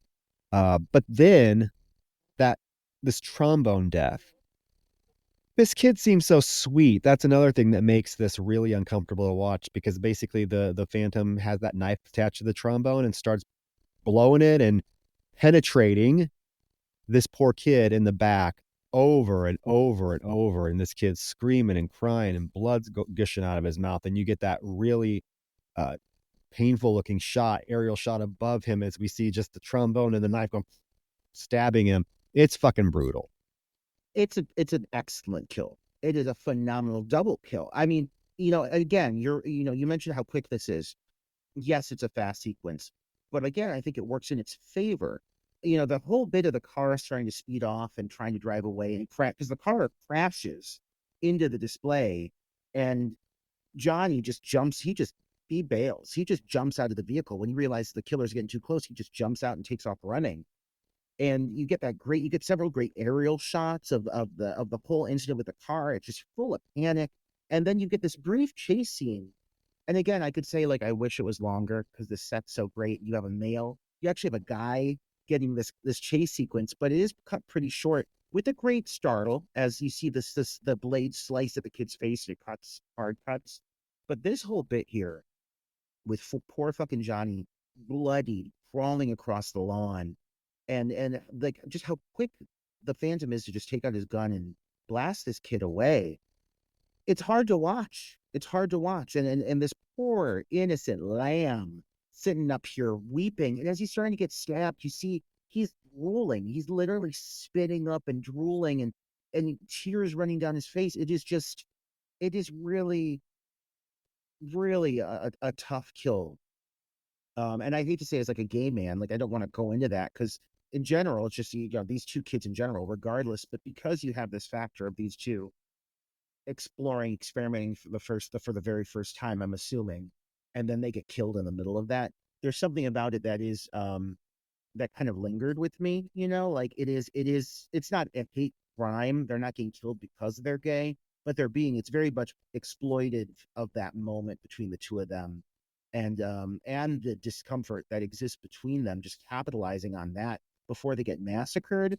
There's definitely something there that I think hits different because of it, Yeah, no, and I appreciate it. I appreciate that the filmmakers mixed things up and gave us a gay couple for this particular death, because I think the trombone death scene in the original one is probably one of the more iconic images from the film, minus the actual Phantom's get up himself. I think everybody at some point, horror fans have seen that knife on the end of a trombone, whether they know what film it's from or not. I do appreciate they take the most iconic death, the trombone, and give it to a gay couple. Like, put a little twist on it. Give it to because in the film, the original film, it's that broad tied to the tree. She just got done fucking her boyfriend, and he gets shot, and she gets tied to the tree, and it's still creepy. It's still. I would say that the trombone death in the original film is creepier, way creepier than this one, but this one is far more brutal and far more impactful. So yeah, the next morning, lovely Jamie, she's so thoughtful. She takes out officer, deputy, whatever he is, Foster, a cup of coffee, and this is when she asks him who that guy was at the vigil, and he tells her his name was Paul Mason. He left a suicide note. He wanted to die by cops. She's like, so he wasn't the Phantom? And he tells her no. And in fact, I got to tell you something. There were 2 more murders last night, and it was after this Paul kid was killed. So Phantom is still out there. Again, we get okay. So you're telling this elderly gentleman in this next scene with Lone Wolf, he's the sheriff? Yes, because he had the cowboy hat on in the start of the film. I'm pretty sure this is the sheriff. I don't know, because he's like, oh, that was the hardest thing I ever had to do, was tell parents. They asked if their boys were, if the boys were dead before their bodies were mutilated, and I had to lie to them. The Lone Wolf is there, and he's like, we need to catch this fucker, and when we do, we need to kill him, because that's the only way families are going to get peace. And the sheriff, I guess, is like, I don't know, what do you think his next move is going to be? And he says, well, in the movie, the next murder is a double murder at a farmhouse. We get Jamie with Nick telling him about the first time she heard about the Phantom. She was 8 years old, and she was at a sleepover.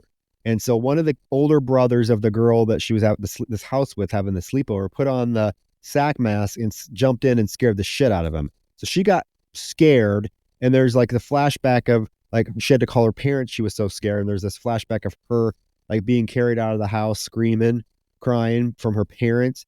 And then she ominously says, well, and that's the night that we had the crash. And we get the moment where we see that, yes, this was the night her parents died. We get a flashback of the car all mangled, her mom laying on top of the car, bloodied, and her little 8-year-old ass crawling out of the wreckage. And she's like, maybe I was supposed to die that night, and this is just death catching up with me. And Nick goes in for a kiss. The timing could not be worse. She understandably like gets upset. I mean, she is really pissed. She's to the point where she throws him out of the car. She tells him to get out of her car, and that she cannot believe he just did that. I get it. I would be pissed, especially after she shared such a vulnerable story. That shot of the car flipped over, the dad's body pinned underneath. Pretty fucking violent. I mean, it looks like something out of like those old videos where they're like, don't drive drunk or this happens to you. Like, it's really graphic. Like, and the mom's like strewn atop the vehicle covered in blood. But I'm here for it.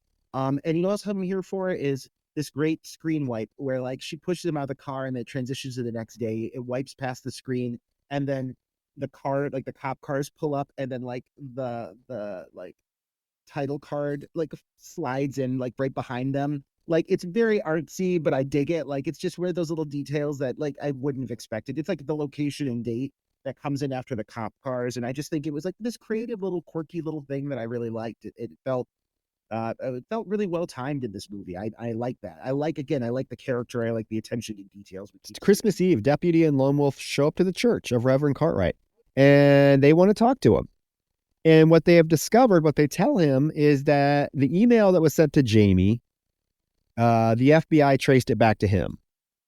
And he says, I didn't send that. Well, it comes to find out that he says, in the end of the day, the killer's doing the Lord's work because my church has never been fuller. So this dude is like, he's okay with like what's going on. He's okay with terrorizing this poor girl because it's causing more people to come to his church and hence probably get more donations and money. So this man is a scumbag. And after he reveals that, he does say he wants to call his lawyer, and you really don't get much from the Reverend after this. We just assume he's in jail. I don't know. He said, I want to call the mayor, and then I want to call my lawyer. So he's buddy with the mayor, as we've seen earlier. This is why I think it's a missed opportunity, why this fucker doesn't get his comeuppance for what he does here. I really was hoping the shitty Reverend would die, especially because we've been seeing like all kinds. We should see his face all over. Like, we saw it on that billboard. We see it on flyers. He's all over this town. This character is specifically crafted to have a violent, awful death. Kind of like the principal in Scream, the principal in Urban Legend. Like, this guy has that same kind of vibe. I'm bummed they don't kill him off. And at least they don't, like, why wouldn't you come back and readdress this character in some way after having done this? So it does feel like another missed opportunity. But again, there's just so much going on in the storyline. I digress. And, we do get coming up here. I do like, the way that things transpired with Nick. I like that Jamie's character is reasonable and rational, and I think she can tell that he wasn't trying to be a bad guy. Was it poorly timed? Abso-fucking-lutely. Does she forgive him? That's clear as well. And so you have another scene where he basically comes over, and it's clear that he's, apologetic, and she gives him a little kiss. He gets a delayed kiss, but a kiss nonetheless. And do I think it's, again, not appropriate that she's dating this guy that she started talking to simply inspired by the death of her former boyfriend? I think it's a little inappropriate, but it's Christmas Eve now, and I'm thinking that the initial murder was on Halloween, right? Because they played the movie on Halloween. So some time's passed. Is that correct? Yeah, time's passed. The original killings happened over a span of 3 months, FYI. So yeah, we're approaching that mark. But Nick also tells her that he found out some information about the original film. He found out that the director of the original film's son still lives in Texarkana. And then he gives her that necklace for Christmas. These two are so cute together. And now, Roger, we cut to Deputy Hank at that local honky-tonk bar with Ardale. Now I love Ardell. I need to know more about this broad that's hanging out in bars looking to suck dick. Well, this was saying the cops are just going bar to bar, fucking the wenches, and like these guys in this town. Like I don't really trust any of these cops. Not like they're awful people. They're just kind of like incompetent. And this guy, he's probably the most bumbling out of all of them. But again, does it lead up to a really great sequence? Yes. Does this character, what's her name, Adele, like the singer? No, no, Ardell. we're talking It's Ardell. This is Ardell. Arkansas. This is Arkansas. It's Ardell. Ardell. Ardell barely gets 3 words out before she's down and cocked like a pro. Like this woman's going to town, and this guy's loving it. She don't get to do much, but you know what? I feel like I know Ardell. But I know everything going on. You Just were Ardell at one point. Listen, I've lived Ardell's life. I've lived in a rural Texas, Arkansas based town, and I have sucked the dick of a cop before I was violently murdered. All of those things. No, but you know what? This character, she's barely on camera, but holy baloney. Do I think this scene is one hell of a scene? Yes. And I will say, you said earlier the one time he uses the gun. I got to say, Troy, this killer uses this gun multiple times regularly. You are right. I forgot about this. I forgot about this scene. Yeah. Yeah. I said it was just the one time, but no, it still doesn't bother me. But yeah, I'm going to get back to Ardell for a minute because you rarely, Roger, see an oral sex scene in a film where the woman is like salaciously sucking cock. Like this Ardell is in heaven. Like this is a long scene of her just slurping on that dick and enjoying every second of it. You rarely see that. You rarely see like someone taking joy in the art of cock sucking. So I got to give it to Ardell. And yeah, he is just enjoying the fuck out of it. Now we have to mention there were a few little red herring moments with this guy earlier in the film, like little glances, camera lingering on him a little bit long. Like when he watches, he's at the drive-in and he watches when Jamie and Corey leave. There's a long, prolonged shot of him watching them leave. There are a lot of little red herring moments with this guy. And it continues to this point because when he's getting blown, he slowly starts to reach over to the coffee table and his gun is there. And you think for a second, oh shit, this is the killer. He's getting his gun. He's going to shoot her. He does not. He picks up his beer and it's next to the gun and takes a big old swig of it and puts it right back down. And all of a sudden, I mean, out of nowhere, the fucking Phantom's there in the window, pulls the trigger of his gun and shoots fucking Hank right in the fucking eyeball. And Ardell is still going down on him. She doesn't know what the hell happened because we have to mention he has a silencer on this gun, so you never really hear it. This whole oral sex bit, I mean, everyone's working overtime, especially Ardell. And this deputy is, his eyes are rolling back in his head. Gary Cole is having time. It's like, I'm convinced that she's really going down on him in this shot. I'm buying it. And you know those women, those rural women, they have no teeth. So she took off the dentures. She's gumming on him. That's what it is. She is giving him a toothless blowjob. And I've heard rumor that if you're going to get a blowjob, you might as well make it without teeth. I heard that it's the best kind. I'm not personally experienced it, but I'm convinced that Ardell has taken out her dentures for this bit. But she looks up and you do that great shot of his eye blasting out. A really good effect there. She looks up and she notices it and she's like, holy shit, I gotta fucking run from this house. It does erupt into a pretty awesome sequence here and probably the most drawn out chase/crawl sequence in the movie. But they really use the environment around this farmhouse to their advantage. It really is a very impressive sequence. These great aerial shots coming up of the cornfields and everything. I mean, my heart was racing, and I'd seen this movie before, and I forgot how truly suspenseful this bit is. Yeah, no, it's a prolonged chase scene through this cornfield, and yeah, you're getting aerial shots, you're getting beautiful like lower shots as the killer stalking through because she runs out of the house and she darts into that cornfield. She's smart, and she's crawling too, so that the killer can't see her. She's crawling through this cornfield, and we're getting just aerial shots of him tracking her. It is a stunning scene. Should be studied in terms of if you're an up and coming cinematographer, You need to study this scene. You need to study this film because people that might not understand the whole concept of filmmaking and what cinematography is and why it's important. I would implore them to watch this film and then watch something very maybe something like Sledgehammer or something like Aerobicide, something that's very flat where there's not a lot of camera movement, there's not a lot of angles, it's just kind of flat. And you'll see what we're talking about when we talk about the cinematography in this film and the lighting as well, because this is lit really, really well. And again, it's doubling or it's mirroring the scene from the original film that takes place at the farmhouse. We don't get a blowjob, but if you remember the original film, the female victim at the farmhouse is none other than Marianne from Gilligan's Island, Dawn Wells. So definitely the antithesis of Dick sucking Ardell, but give me Dick sucking Ardell any day. As she's running through this cornfield, and her downfall, Roger, is she fucking runs into that fucking scarecrow and has to scream. And unfortunately, the killer catches up with her and brutally stabs her in the middle of the cornfield. I gotta give some props to the audio in this film. There's a lot of times that you hear more than what you see. And I mentioned earlier, like we've heard crickets in a lot of movies, for example. But there's something about the stark silence and the layers of crickets in this movie that when you have these silent moments, it's very, very creepy. Same here. Like when she's getting stabbed, the camera's pulling away over top the cornfield. She gets, the killer's mounted on top of her, but you're not seeing any of the penetration. But what you're hearing is like the gurgles of her scream as the knife is thrusting into her. These meaty stabs. The audio work here, the Foley is great.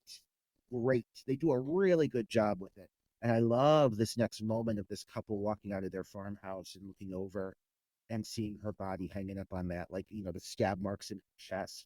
Again, this is something that we've seen similar things executed like this before, but there's something about the way they let the shot linger on this older man as he's looking and trying to figure out what's going on. It's a really fucking chilling moment.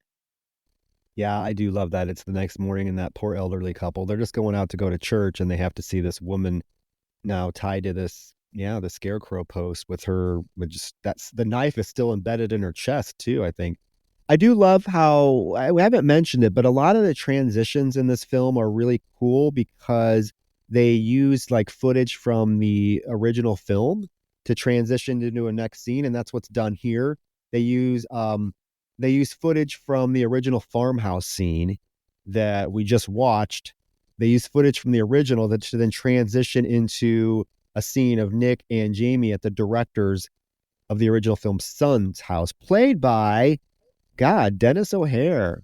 We know him from a lot of things, but American Horror Story Hotel, Emmy nominated actor. He's been a guest at Houston Horror Film Festival. So it's pleasant to see him show up in this. And he does have the original mask in a glass case that Jamie is startled by.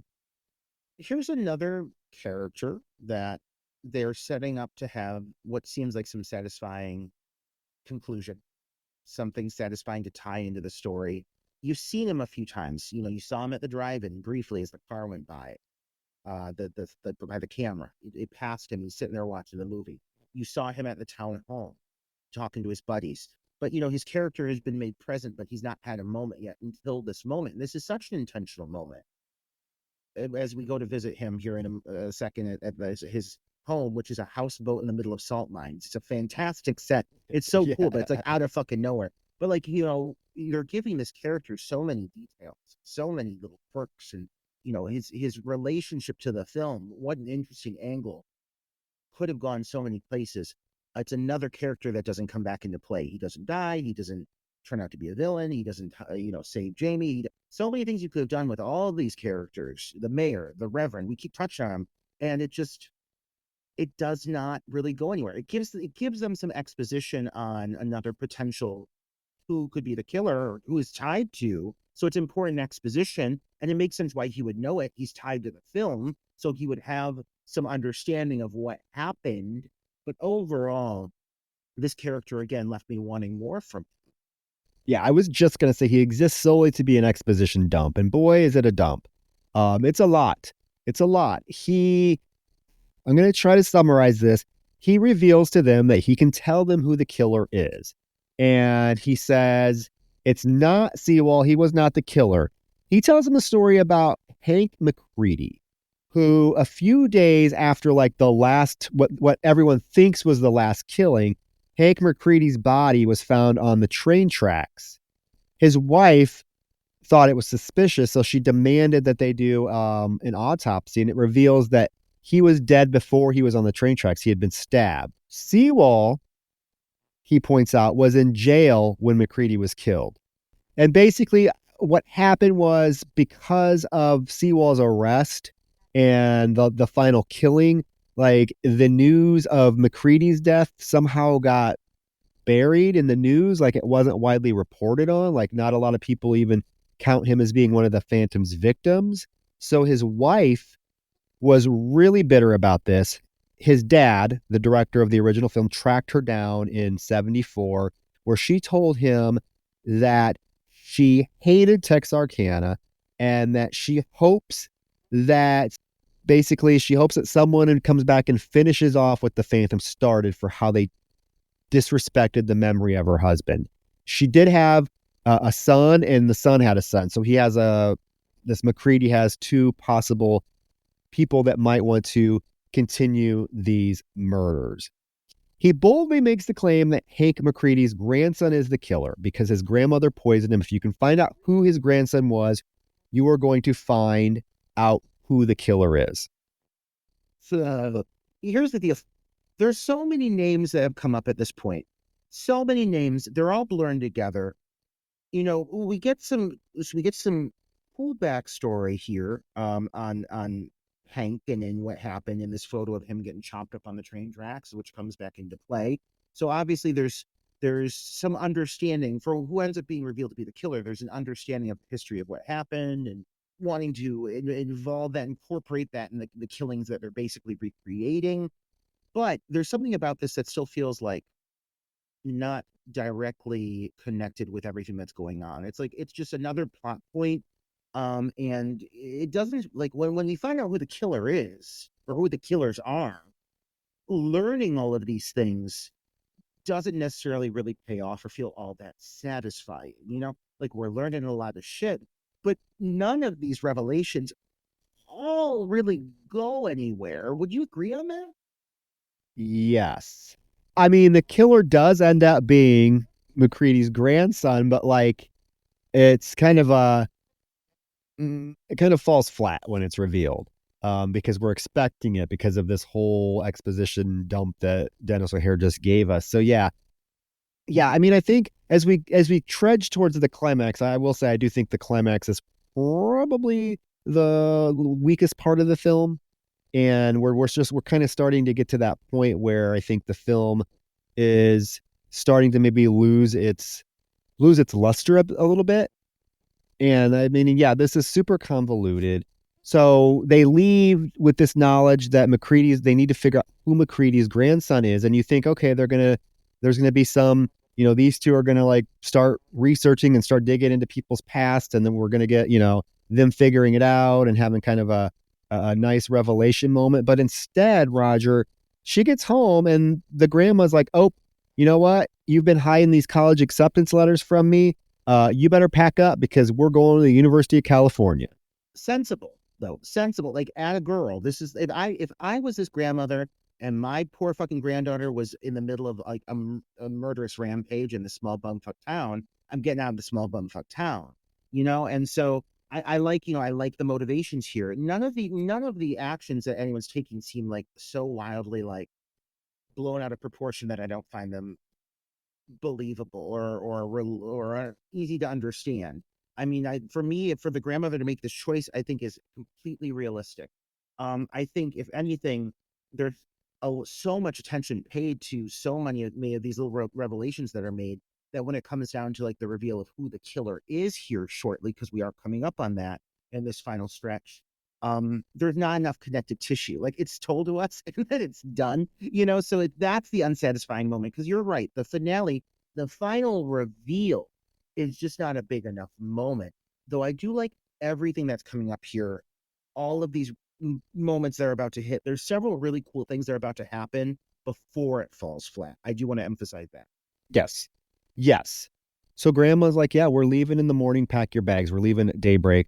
instead, I mean, she does pack her bags, but instead of, getting ready for bed or whatever, she calls Nick over, and he comes over, and she has to tell him goodbye. And he's like, "You're really leaving?" And she's like, "Yeah, maybe I can come visit." They kiss, but then they don't just kiss, Roger. They go into her room and they fuck. They fuck. Like the grandma's there, and they're just in her bedroom fucking away. Fucking, fucking railing. And it's a little out of nowhere because like her character, Jamie, has not been sexualized at all. I like that about her. There have been some sexy moments in this movie, but it's never been about her. And I don't think her character needed it, but I am happy they're banging it out because yeah, she's leaving. She likes this guy and he likes her. So I get it. Like I'd get it in once. I'd get it in before it was 10. Oh yeah, and I mean, I like the moment for him there. I don't know. Though I still have your thoughts when I was watching this about how fast she moved with this guy. Based especially with everything that's happened around her and her first boyfriend being brutally murdered. But I guess this is what, 3 months later, so I guess maybe enough time has passed and she's been seeing, this dude for a while. But they finally get to fuck. She does have a dream of bloody Corey getting out of bed and walking into the woods. But again, she wakes up, it's just a dream. She kisses Nick, sends him on his way. And while he's walking home, like lights and shit start to flicker on and off. Gets real dark. Lights come on, gets real dark as he's walking through the neighborhood. And at one moment, when the lights come back on, the Phantom comes up behind him and bashes him in the head out of nowhere. It's real quick. So back to Grandma and Jamie in the morning. They get into the car when Deputy Foster pulls up, and she just gets out of the car and blatantly tells him, "Hey, we're leaving town." She gives him all the stuff that she dug up about McCready, which we don't really know what it is because we don't get to see it, but she gives it to him. And then she tells him she's going to finish her article in California when they get there. So they drive. They're driving through isolated Texarkana. Grandma says she's never left Texas a day in her life. They stop at a gas station to get some snacks. All hell breaks loose here. The build up to this moment, like we are entering the final chunk of the movie, and it still feels like it's very much in like simmering. Like it hasn't felt like it's boiling over yet. I think one of their missteps was this whole bit with Nick could have been so much bigger. I really like that whole moment of him walking across the lawn. He's on I think it's a light that's like he's on a sensor. So as he's moving, the light and as he hits different areas, the lights are going off on this property. And then when the lights goes on, the killer's right there. But like it's a really cool concept. It's a really cool setup. It's just not enough. Like I really, especially for the size of his character, like I just needed a little bit more, especially knowing what happens here in a moment. But we do get this, like, I mean, I'm guessing it's gotta be like probably like what, like 2 a.m. at this point. I don't know why they're leaving so early. I'm guessing they have to catch a very early flight. But they're taking off. You get this nice little montage of the grandma like looking at the town. You can tell that she's like wide-eyed and gonna miss it. It seems like this sentimental moment between the two of them. And they pull to this gas station. She asks for a Danish. Jamie goes inside. She passes this man who is, I thought it was the toothless man from earlier, but it's a man. Barely acknowledges him. She goes in, and as she's inside this gas station, she hears gunshots. And I got to say, like, the way this whole moment is handled, this is one of my favorite moments in the film. Again, I'm normally not a fan of guns being used in these kinds of scenes, but this makes this scene feel so desperate because she goes outside, she opens the door, the guy is dead on the ground. He's been shot in the head. This killer has an aim like nobody's business, which does make the one reveal make a little more sense. So she goes around, she runs around the car, she sees her grandmother standing there, throat, I'm assuming, has been shot in the throat, holding her throat, bleeding out.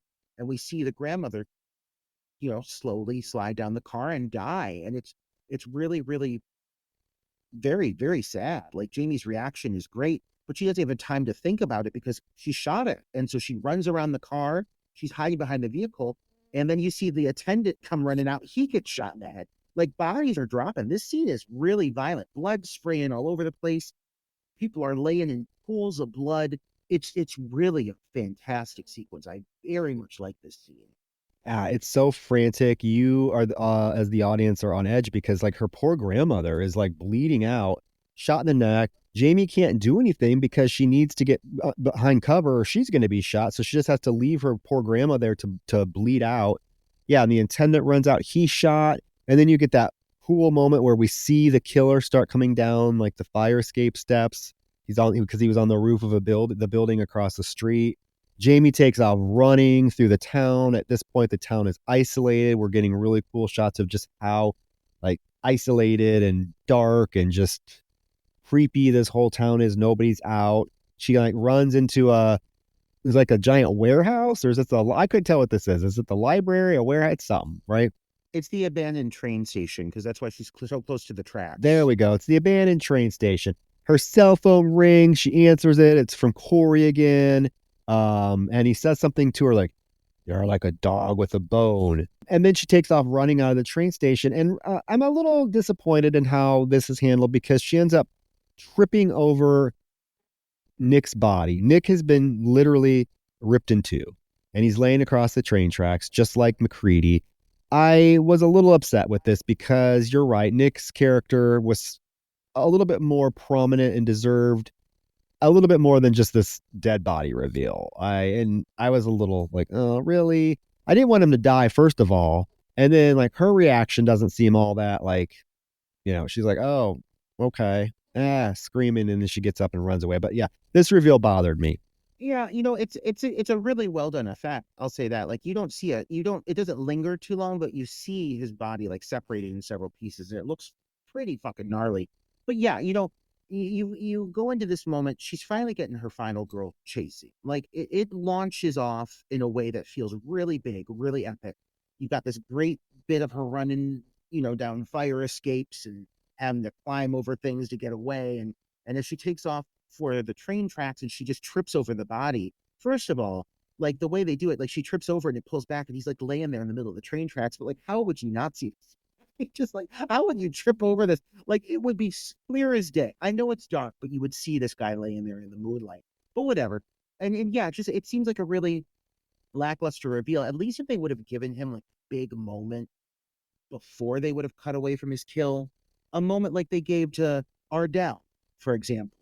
Give Nick that. At least give him that, because his character's been so darn likable the whole time. For him to have such like a just a standard reveal, like he just feels like he deserved more. And that's my problem with this. I just think that character definitely deserved to go out on a bigger, like a more heroic note or something. It just feels like he's very disposable here. Yeah, that's my problem as well. And like I said, her reaction isn't too like emotional. She's like, oh, and she gets up and just runs away. And I mean, this is the point where the killer is like unhinged now because she's running and he pulls out a bow and arrow and like shoots her in the fucking leg. I mean, and she's running through swamps, she's running through woods. She gets shot in the leg, and then she emerges in like the center of this field, Roger, and she looks behind her. The Phantom is there, and then she turns and looks in front of her, and there's another one in front of her, and she's like, "What the fuck?" And before she can do anything, a fucking arrow emerges through her shoulder. The Phantom behind her has shot her through the shoulder with this arrow, and it looks painful. It basically it's coming out of the front of her shoulder, and she collapses to the ground in pain. And both Phantoms approach her, and the one bends down and gets right to her face and like lifts his head up like he wants her to pull the hood off, and she does. And it is dun dun dun Deputy Foster, good old Joshua Leonard from the Blair Witch Project. He's alive and well and killing people. As you do with a mustache. Any man with a mustache like that, I suspect of being a serial killer. It's very much a serial killer's mustache. And like, okay, I'll take it that he's the killer. Like, he's been around. Like, he hasn't been all that prominent, but he has been the one watching the house. So like, he kind of has like an idea of where she is at all times. He's a cop, so he would have knowledge of her backstory and like obviously the fact that her parents died. So obviously that ties into the motivation here. He would know how to fire a gun. So that makes sense why he's hitting every fucking target he's shooting at. So like, okay, like I'll take it. Normally when a killer has a grand reveal like this, like it is a big thing and they get to have a big monologue. And I'll say, like, I do not feel like this character gives me at all enough exposition to explain to me why he's doing this. I would expect more, but I'll elaborate on that more in a moment because there's another reveal coming, Troy, and it's none other than dun dun dun. Corey. What the fuck? How? Yeah. Because Sheriff is like, go on. She's like, what the fuck? It's you. And who's that? And he's like, go on, boy, show her. And he pulls it off and it's Corey. I am like, what the fuck? Now, okay, so yes, Corey does mention, she's like, how? I saw you die. I saw you die. And he's like, no, you looked away. But we remember the opening scene where we clearly see the knife going into this boy. But whatever. I digress. But then also there's a huge fucking funeral for him. And they just explain it away by, oh, we've picked up some homeless kid and like beat him in the face. And I ripped out a couple of my teeth. That is not enough to convince me that, like I said earlier, all his parents and stuff knew. I don't know. It just comes out of such left field. It's kind of like one of those things that's, I think it's a case of like tricking the audience a little too cleverly. Does that make sense? Like, I don't think they necessarily earned this trick. I agree. And I think my biggest gripe here is, well, first of all, like, this movie's been standing on its own 2 feet, and all of a sudden it has a very Scream-like ending, and I'm like, you didn't need to go there. Like, I think you could have gotten a little more creative, especially because these two fuckers don't have enough of a backstory to warrant why they're the ones doing it. Meanwhile, though, you have all of these other characters that you've been exploring, and all of this information you've been throwing at us, and I understand that one of them is supposed to be the grandchild, the victim, but like, it's just it's barely alluded to up to this point that could even be like an important side story. Like, it's touched on, that's given to us as an exposition dump towards the end of the movie, but it's not something that feels like that major of an element of a big playing factor for it to feel like this, for me to feel like this revelation is like, oh wow, like it's such like a a minor aspect of everything that's explored here, and it comes up so late in the movie that it just doesn't feel warranted for him to be out to get this kind of vengeance, I suppose. I don't know. Like, for both of them. Because then Corey starts having a monologue and he's given all these reasons, but like his reasons seem real half-baked too. Like, he wants to be remembered for something, not just being the golden boy. And I'm like, this seems like, I feel like I've heard this in so many movies before done better. Oh, it's Scream 2 vibes with Mickey.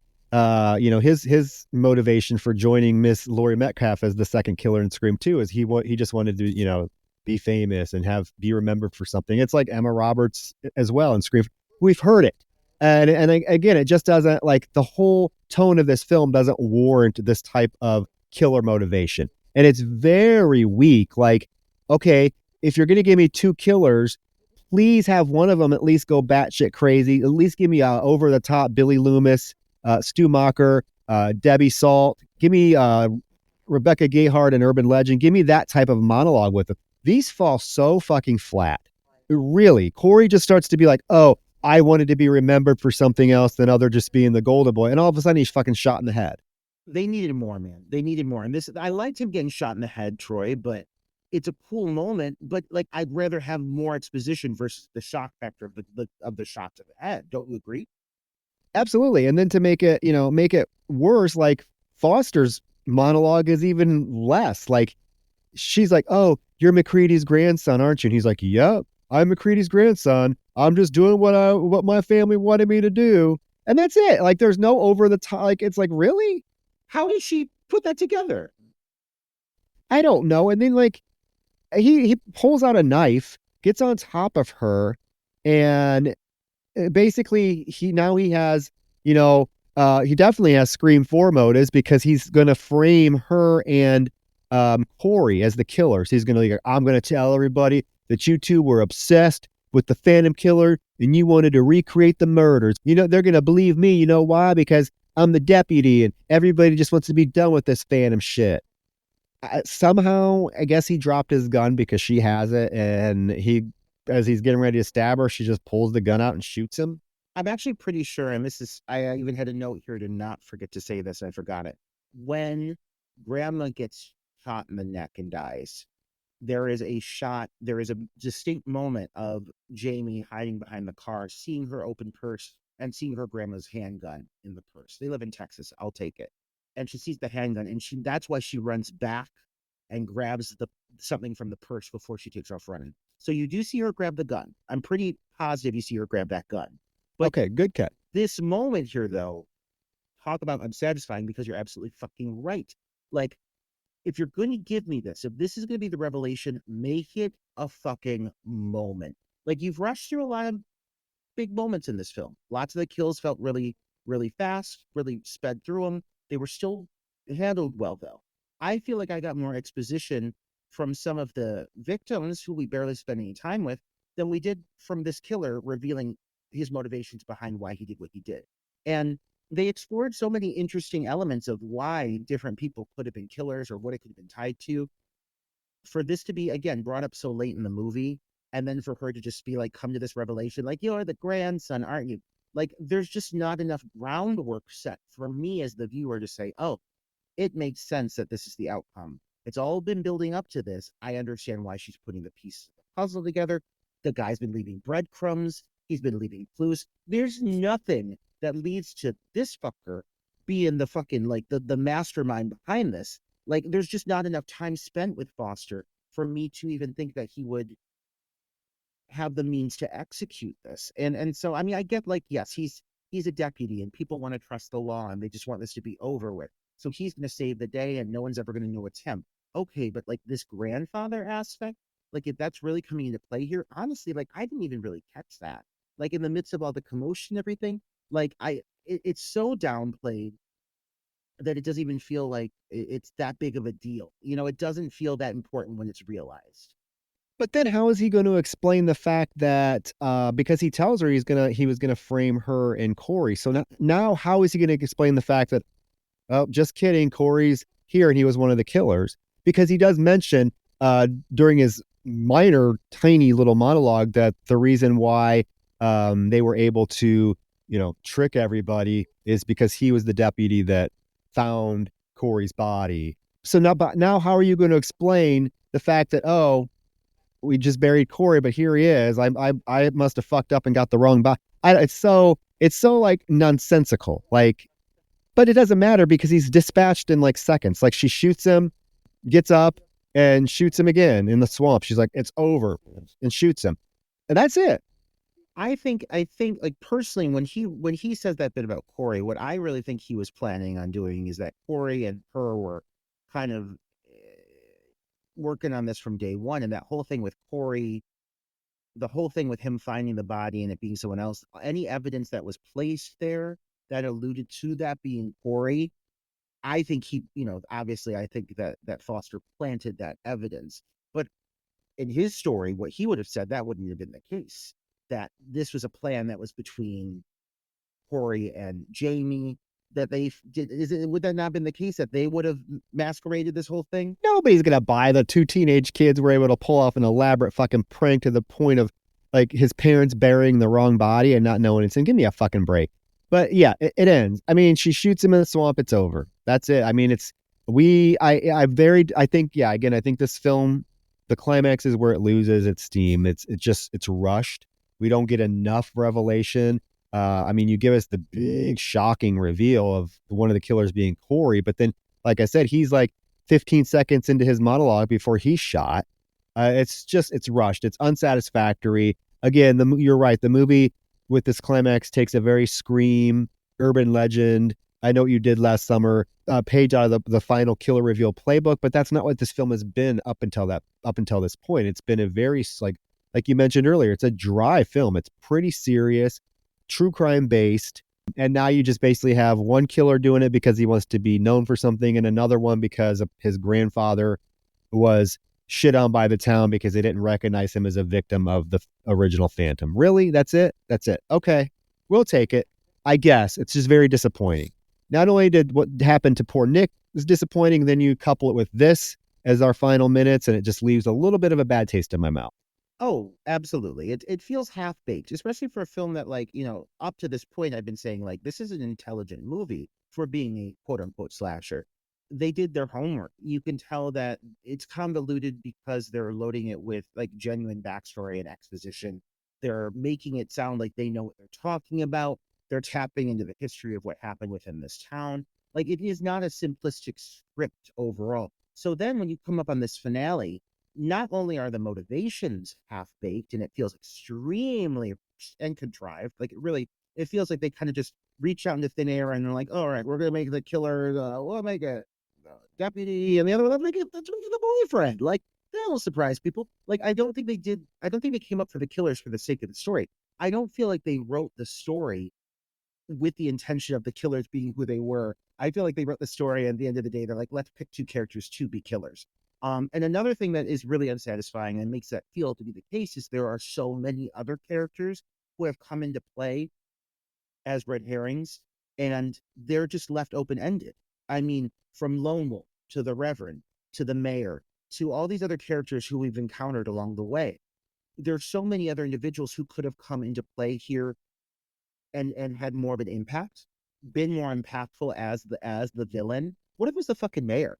What if she did it? She's like, my town, I'm cleansing my town of the evils. Like, I don't know, something. The Reverend, the mayor and the Reverend as the killers. I would have watched that on repeat day after day. But these two, it feels like there's a lot of wasted effort, wasted opportunities.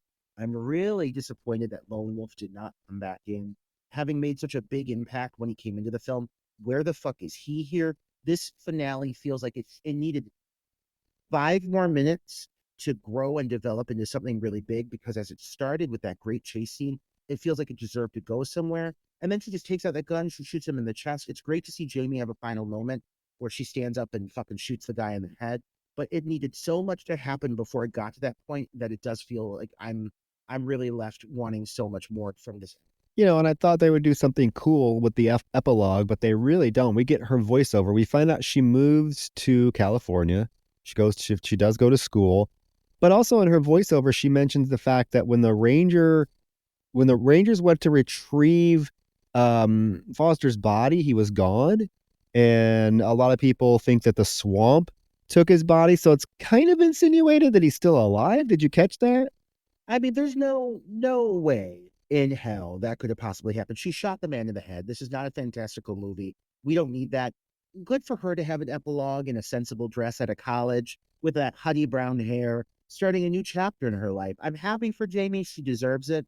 But this doesn't need to allude to the idea that Foster could be alive. If anything, it just needed, like I said, 5 more minutes to really develop what its conclusion was. Because for being such a smart movie, I don't need her to have that epilogue. I need her to have a final showdown that feels like it's fucking worth it. And I don't feel like I quite got that. No, I kind of tuned out. I mean, I know the gist of the monologue. She moved to a new town where nobody knows her. She's going to start over, but Texarkana will always be a part of her life and her personality. And the Phantom has had a irrefutable impact on everybody that has gone that lives in Texarkana, and it's going to continue to blah blah blah. But she's happy now. She hopes things are over, and the film just ends with her kind of walking down the street. And I don't know. I was really puzzled by the insinuation that he was still alive, because she blatantly says they did not find his body. I'm like, what? Yeah. Yeah, I don't even know where that would have gone. Like, I don't see this movie getting a sequel. I don't know if it's planned to have a sequel. It doesn't need a sequel. And overall, like, lame reveal aside, like, this is still a very satisfying movie to watch. Like, I'm happy this movie exists. I did have a great time revisiting it. A majority of this film works very well for me. I'm a fan of how they did it, what they did with the story, how they built off of it. I just think that they could have given that ending a few more drafts. I think they could have put their heads together and come up with something a little more intelligent to match the rest of the movie. Yeah, it's unfortunate, but it's still a fun film. It's worth a watch. It's again, we've praised the cinematography throughout this review, and I just can't give enough kudos to the cinematographer and just how beautiful this film looks. Yeah, we could have got a sequel with her and the mayor, maybe winning a Caribbean, cruise to an island, to the Bahamas, and going there for the weekend. Her and that fucking mayor and the Reverend, and getting stalked on a fucking tropical island during a hurricane. The mayor on top of a glass roof, Yeah. getting chased by the killer. Oh my god, give me that any day of the week. Jamie singing a karaoke number. It could have gone a lot of places, but overall, the places it did go here, I think it's really an unusually smart movie for the most part. When it comes to this genre, when it comes to slashers, I think that they did put a lot more work into it than a lot of the lower scale indie films that we see. I say lower scale just because it was released with barely a whimper. Like, it came out and it was gone in the blink of an eye. I think it only made like $110,000. in the box office. Like, I mean, like, so like there had to be some intention behind this to make it with that size of budget. And it's clear that they put a lot of thought into it, into the overall craftsmanship behind this film and how they wanted it to look more than anything.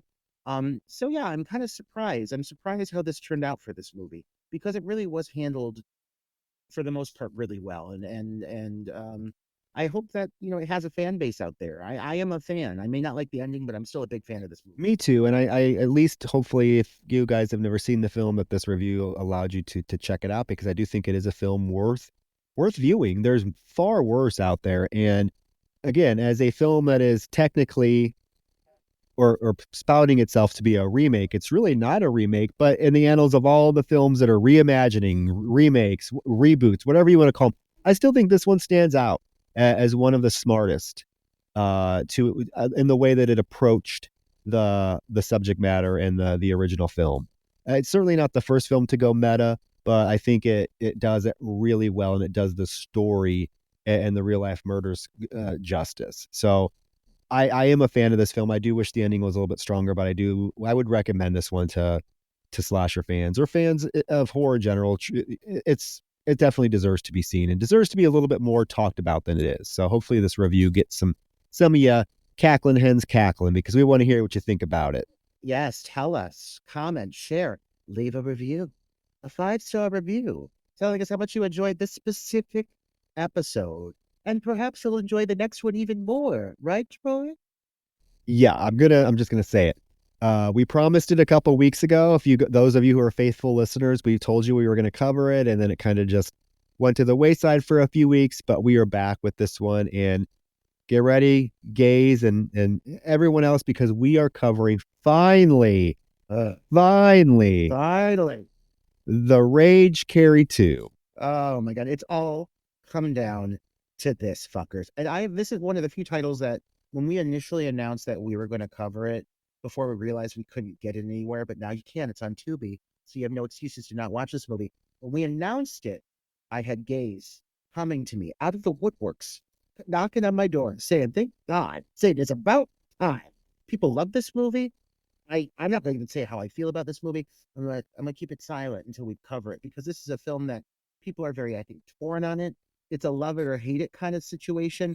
But Troy and I aren't going to share how we feel about it until we watch it this week, and then we share it with y'all for our next episode of Dark Knight the podcast, right, Troy? Yeah, just be prepared. It'll probably be about a 4-hour long episode. But they all are. Nowadays, Yeah. they're all, we double the movie time every time. If it's a 2-hour movie, we're covering it for 5 hours.